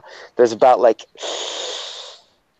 8 to 9 minutes of footage in total, and at one point you see all the you know, SJWs or whatever literally plugging their ears, literally holding their hands over their ears and just screaming and saying nonsense, or just not saying anything and just plugging their ears, and like, you know, that's your fucking rebellion? How childish that looks. Wow. Exactly. Well, that's why I just had to keep recording and keep my opinion out of it. I'm just, because I don't really know what the guy in the ice shirt was trying to say. I don't like the fact that that one guy came to Capitol Hill wearing an Adam and Steve shirt. Literally kitty corner from Neighbors, which is like the biggest gay bar in Seattle history. You know, I mean, like I respect his balls for doing that, but I don't like the fact that, you know, he was trying to make that statement. You know, like I'm totally cool with them talking about, you know, I mean, it looked like he was making more of a statement about Islam based on the sign. Based on the sign, but the guy who was filming, he was with him. You know, I mean, so there was the guy speaking, and then there was a guy filming, and the guy filming had the whole Adam and Steve shirt thing going on, And I mean, I still, when I walked past them, when I was walking on the crosswalk to leave the scene after, that trans woman had been apprehended or whatever had happened, I, under my breath, I said to him, thank you, brother. Keep doing keep doing what you're doing. I don't remember, but under my breath, I said, listen, even if I don't agree with like an anti-gay agenda, like I have absolutely no problem with gay people. The job that I was working on, I was working with two trans people.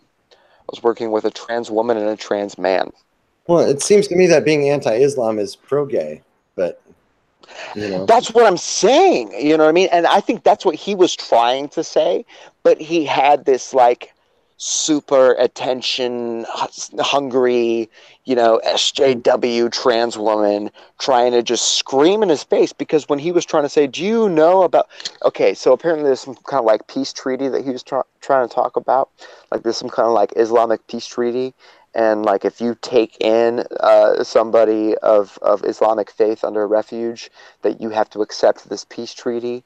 And what it is that like, you are not allowed to do like all these Christian things, basically, is what it sounded like he was listing off. I don't know. I have to watch it again, but which I will over and over and over. And I'm probably what I'm going to do is, as soon as all this shit heals, is I'm going to fucking sit down and I'm going to make a video, and I'm going to start a YouTube channel, and I'm going to start using my voice. I'm going to be me. I'm going to be loud, and I want people to listen. And I hope you tune in. And I will feature these videos on that as well. Fuck yeah, bro. We got great conversations. I want to talk to everybody. I want to talk to anybody. I want to talk to Milo about, I already messaged him about it, but this whole situation I'm talking to you about right now, because Capitol Hill is like the gay epicenter of Seattle. It sort of was like the progressive was.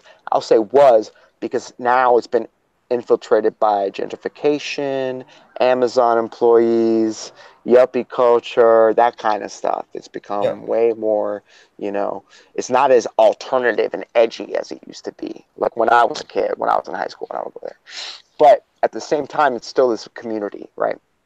Which is what that trans woman was trying to say, But the problem is, she can't speak for the entire community. Because you know who else who was from part of that community was there and who was trying to speak? Who? A woman of color. Oh my a black woman with purple hair who kept saying, "You can't do that. Stop that. Let him speak. He has freedom of speech. Let him speak." Until she realized that her words were falling upon deaf ears and she had to call the police. Wow.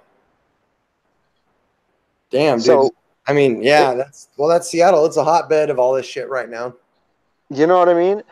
But the thing is, people are fighting under the wrong pretenses. Like, the only person who was really right in that situation, aside from myself, because I'm never wrong, was the black woman who called the police because there was a disturbance.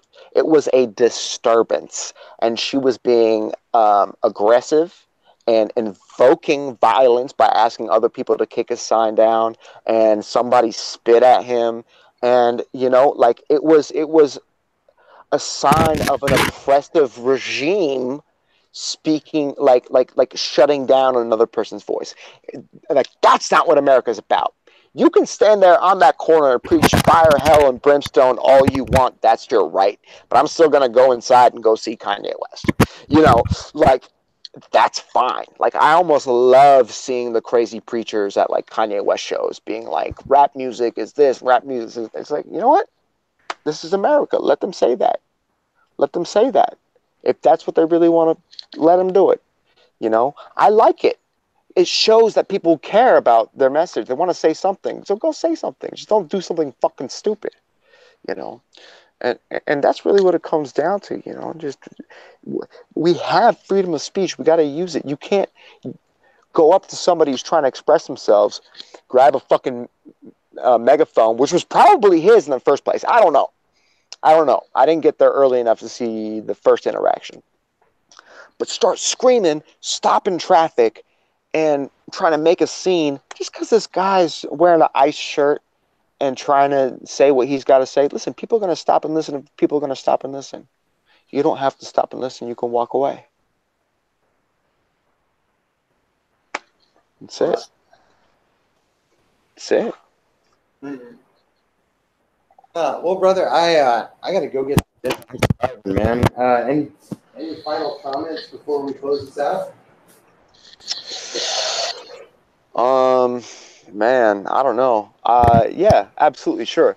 I think that we're heading towards a very bright future, and a lot of issues that were not being addressed are starting to be addressed, and we're finally moving towards an era where we can be proud of our culture again. I know what it's like to grow up being an American and thinking like, oh, America, fuck America, because Bush and because that.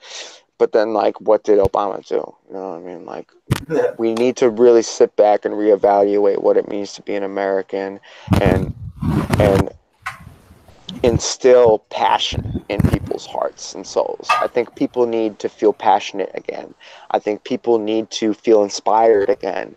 And I think we need to make America great again, motherfucker. And it's happening. It's happening. In the 80s, day by day. We fucking loved America. It was such a great time to like be growing up in America. Like, it was so in the 80s and shit. Yeah. It was so bro, awesome. that's why retrowave right now, I mean, like, you remember like Dance of the Dead and like all that shit, right? Yeah. So that whole genre is kind of taking on a pro-Trump stance. Like, there's a lot of retrowave that's coming out that's like, that uses like snippets of like Trump speeches and shit like that, and like I totally get it. That's entirely like how I feel. I feel like he's bringing this sort of energy back where it's like, fuck yeah, let's do it. Let's fucking smell this cocaine and take over the world. Oh, yeah. Like it's like he's bringing back the spirit of the 80s in like a more like older, like aged perspective, but for a new generation. And those of us who love Trump, we're riding it, bro. Like, that's why I've lost all this weight. That's why I wear tighter clothing and smaller clothing, and why I know I look cute, and I can say I look cute because I fucking love myself, and I'm proud of myself because I can be myself and believe in myself. And honest to God, I feel like if Trump was an elected president, I don't know what it is specifically about it, but I probably would not have been able to feel this way. You know what I mean? I felt like if Hillary became my president, it would have just been like, well, life goes on, and it was just going to be more of the same. But now that Trump has happened, I feel like anything can happen. Yeah, it did seem to be quite the turning point in the cultural zeitgeist. In the cultural zeitgeist, I feel, and you know what, more people every day are waking up, especially in the black community, the Latino community has been on it since day one. You know what? Because the Latino community hates the illegal immigrants. Yep. The real American Latino community does not want illegal Mexican immigrants, because it speaks bad on their name and their culture and the things that they believe. Because let's face it, a lot of things are fucked up in Mexico. There's a lot of good reasons why these people are trying to come to California, to New Mexico, to Arizona, wherever, and start a different life. You know, so they're absolutely the most patriotic people you're ever going to meet.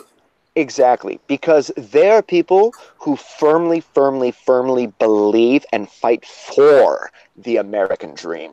Like me, I came over here when I was 3. So the American dream was pretty much my father's dream. I was born in a different place, but like I was raised here. So I'm kind of caught in the middle. To me, like, I had a home, but my home was taken away from me at a very early age. So my new home is really my identity. And that's how I feel. That's why I feel passionate about America. You know what I mean? Like, I want America to be number one, not Russia. I am Russian, but like, listen, if Russian and American can work together, that would be fantastic. But at the end of the day, on the scoreboard, brother, on the scoreboard, you know what I mean? Yeah. That's what I root for. I root for my people. I root for America. Yep, that's a fantastic thing.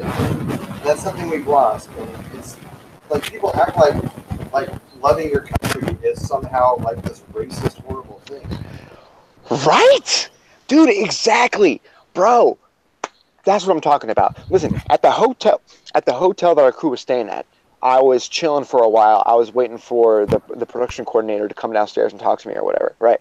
So I was talking to this guy at the front desk, and he was, I don't know, he said his name was Rick, which is just a very nondescript name, but he looked like kind of Latino, Filipino maybe, like, I don't know, somewhere thereabouts, right? Okay. And me and him were talking about how, like, because he moved to Washington from LA. He grew up in LA. And I'm like, really? Because I'm pretty much trying to do the opposite. And he's like, yeah, man, I don't know. LA is not like what it used to be. And I'm like, yeah, well, I've heard that. And, you know, we start talking about how it's eating itself alive and it's tearing itself apart. And before too long, I realized, like, this guy's pro-Trump, isn't he? Okay. You know, because I don't know, there were a couple like keywords or something. There's like, you know, we have like our secret language. There's a couple things that we can say. There's a few things that we can say that can kind of like hint at it. Like, I mean, like, I get it. Yeah, I totally get it. Like, you know, like I can't believe ISIS was a problem. I'm so glad we took care of ISIS. You know, you should honestly, like, if you say anything about taking care of ISIS, it's like, do you support Trump? You think ISIS is bad? Are you a Trump supporter? You know what I mean? That's how fucking backwards and fucked up this whole thing has become. It hasn't been about standing for something. It's been about standing against Trump. Yeah, exactly. Well, you heard of that delicious story about that SJW couple that went bike riding through ISIS territory? Oh, is that? Did you send me something like that? Or I recognize the title. Can you see me? Am I visible on the screen still? Yeah, you are. Okay. You are. I'm not because I'm making food. So I figured I'd let you talk. And you don't want to let people know how bad you are at cooking? Oh man, that's okay. We'll go with that. Which would be an absolute lie because I was your roommate for about a year and a half, and I can quite confidently say that you are not a bad cook, and as a matter of fact, you're pretty good, Brother. No, I'm actually just making some like the equivalent of macaroni and cheese and sandwiches. It's just not glamorous. Nothing you really want to show off. I see what you mean. Well, I mean, you said it out loud, so you know we all know now that you're basically a college student. Yeah. Well, you know, you look Dex, can you just you know? I'm sorry. Please go ahead. I was just trying to. I live by myself. There's no point making good meals, you know. You don't live by yourself. You have two other people / animals that live with you. Oh yeah, I'm gonna cook for them. Well, you know, I mean, they get their little canned deal. Oh, they're treated well, believe me. Oh, I know they are. Like I said, I lived with you for about a year and a half. I'm quite aware of the love and care that you give the creatures that you know are forced to live with you. Well, it'll be interesting to see the state of pop culture in the next few years as the SJW business model has been an obvious failure. Well, no, I legitimately think that like this whole kind of leftist chokehold on pop culture and media is literally about to give way and disappear. I think that we're about to start to see new celebrities in the vein of like Ben Shapiro types, Candace Owens. Like I really think more people are going to be like, you know what? These people are fucking right. Like they're the real rock stars. You know what I mean? Like Kanye right now is like the biggest rock star in the world, you know? And I agree. I think what we're going to see happen is going to matter entirely on how the 2018 elections go. If there's a blue wave, then they're going to double down. If there's not a blue wave, then they're going to fucking run for cover and start backing down and retconning everything. Which is what they need to do. Which is I can't believe the Democratic Party hasn't already gone that far. You know, they're still trying to tout Hillary, and that's just the biggest mistake they could possibly make right now because she didn't necessarily lose by a landslide, but like she lost by a significant chunk. And you know why? It's because a lot of people who voted for Obama, because he was fresh, new, a different name, did not want to vote for another fucking dynasty name. All right. And so they're like, you know what? Let's see what Trump can do. Because Trump has done fine in business. He survived bankruptcy. He has properties all over the world. He's clearly well off financially if his hair follicles are that strong. You know, like, and quite frankly, he's a great role model. He's never smoked or drank in his life. You know, like, sure, he's a player.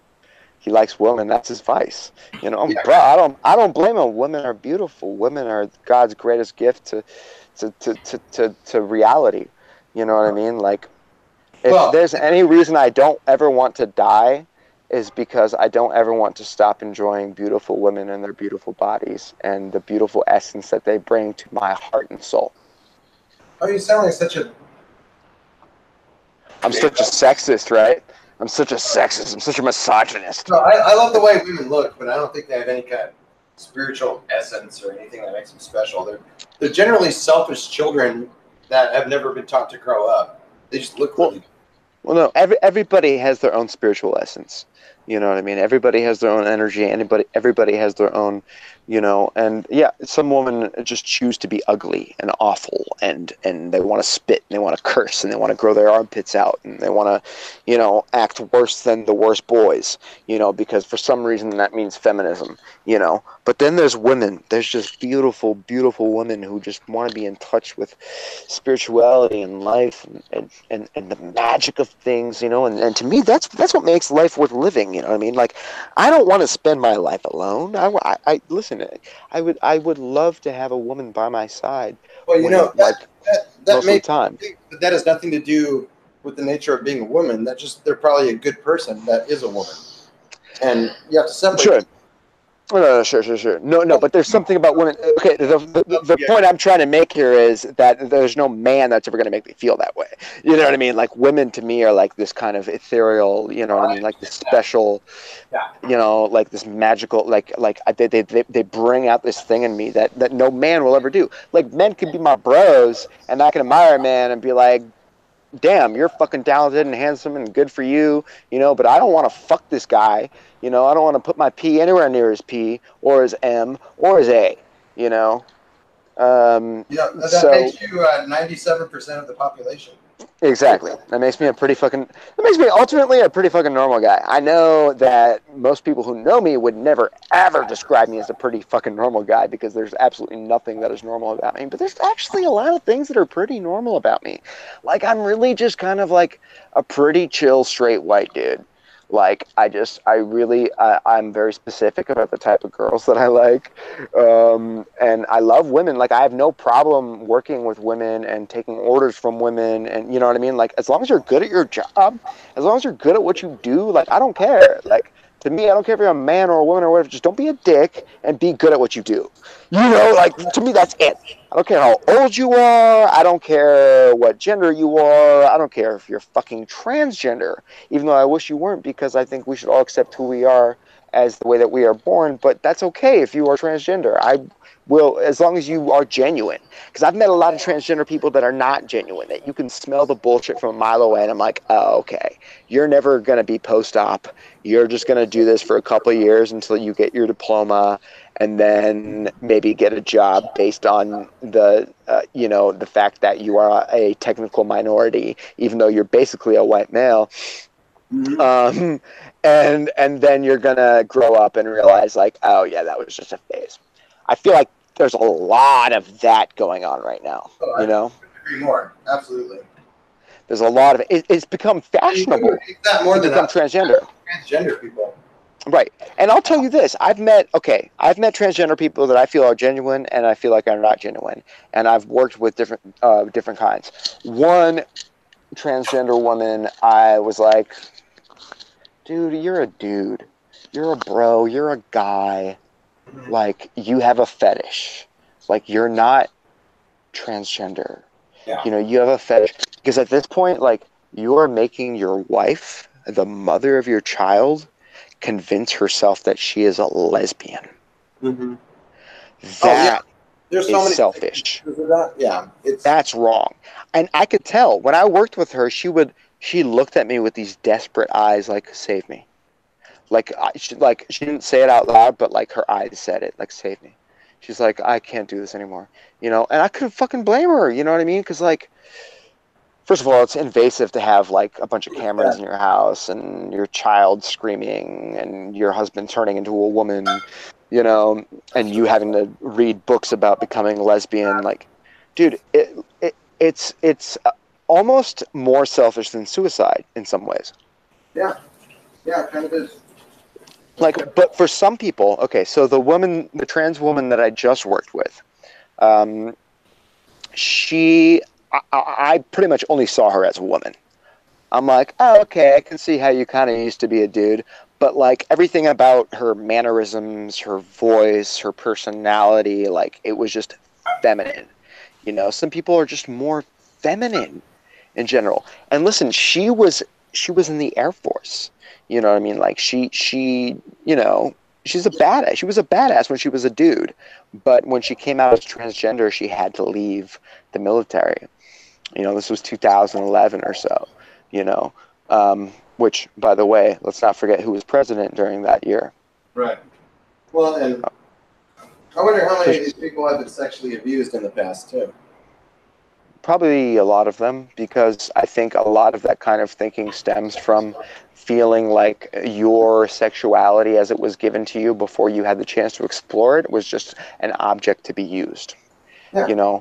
Like that's what stems from the victims of pedophilia who aren't sacrificed and murdered by the evil elite.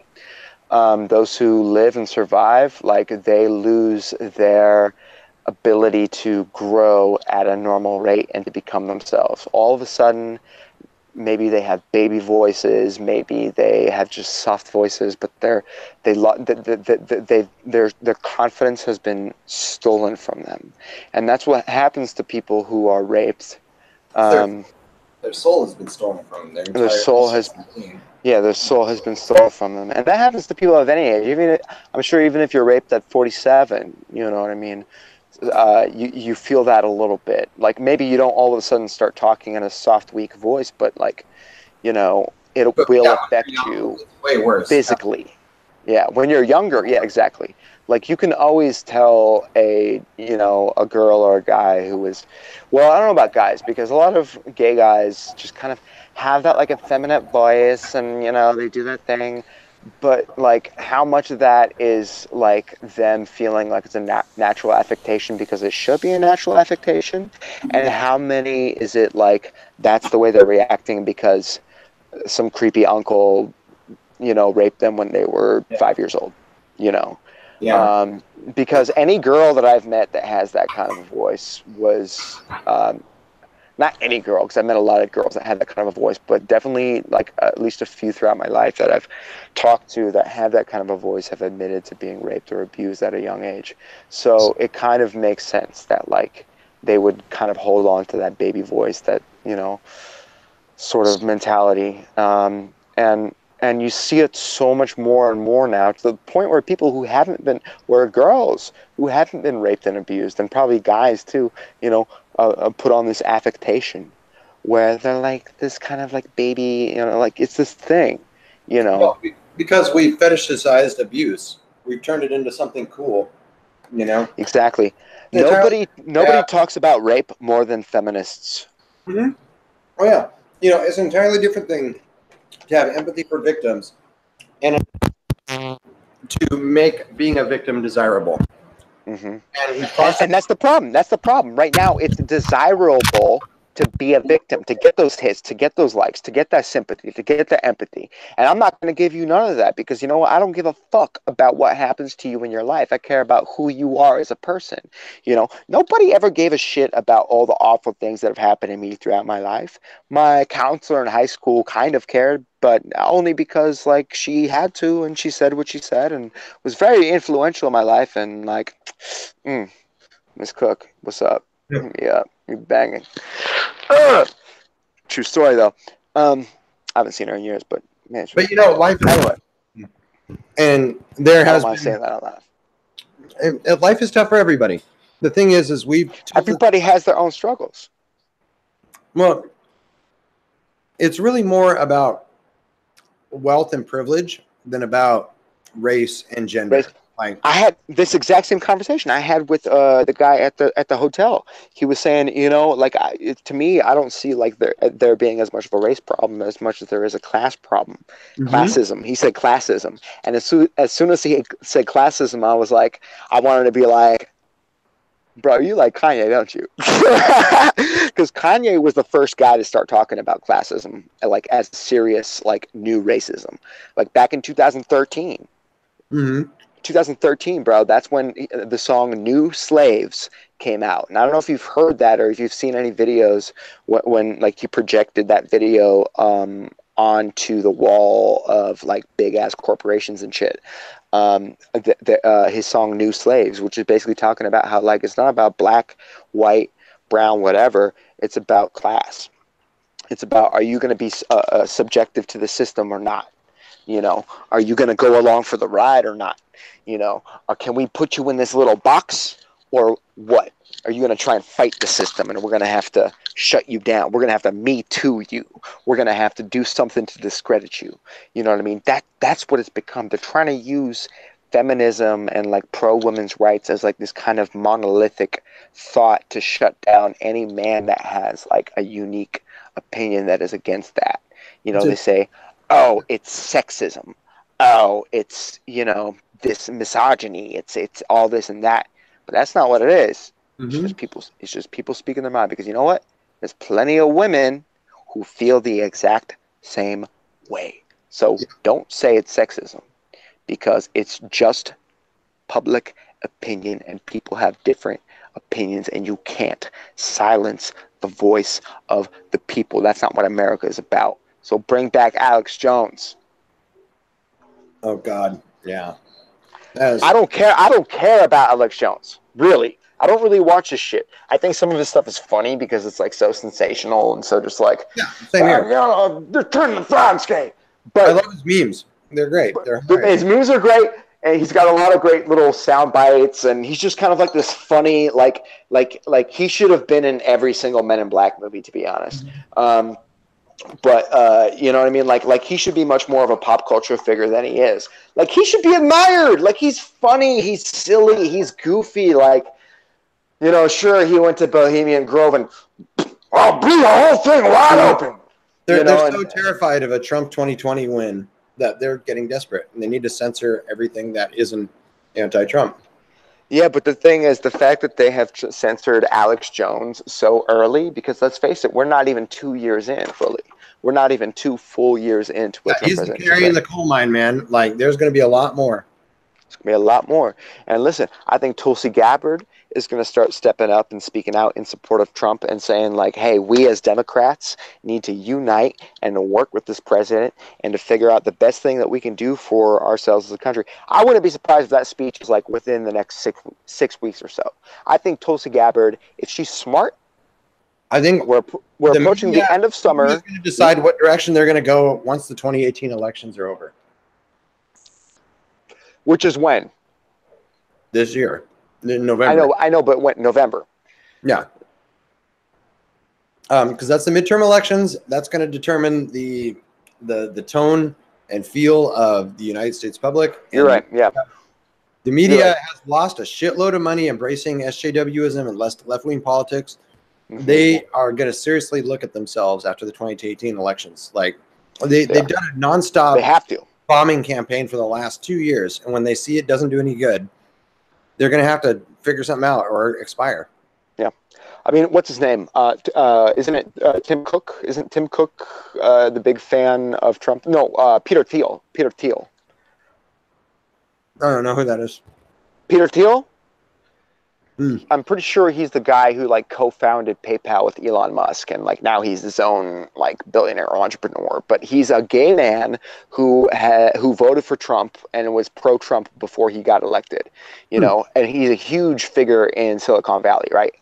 So Peter Thiel, like, him being in Trump's corner, I think is massive, because for a minute there we had Elon Musk in Trump's corner too. We had Elon Musk on his what was it called, team, like infrastructure team, or like business. I don't know what it was, but then he backed out because of the Paris Accord thing, right? But the thing is, if you actually listen to Trump's speech about like the Space Force and stuff, he talked about Elon in a way. He's like, oh, and you know, these billionaires, they love their rockets. They love rockets. And he's so true. It's so, I mean, like, right? Like, isn't every billionaire trying to like get into space in their own way? Bezos, fucking Branson, you know, Musk. I'm sure Zuckerberg's got something down the pipeline.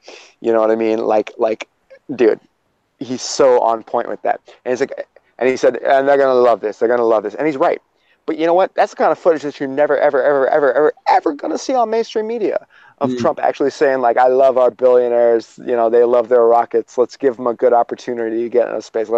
We're going to lead the race, and we're going to see how you guys do, okay?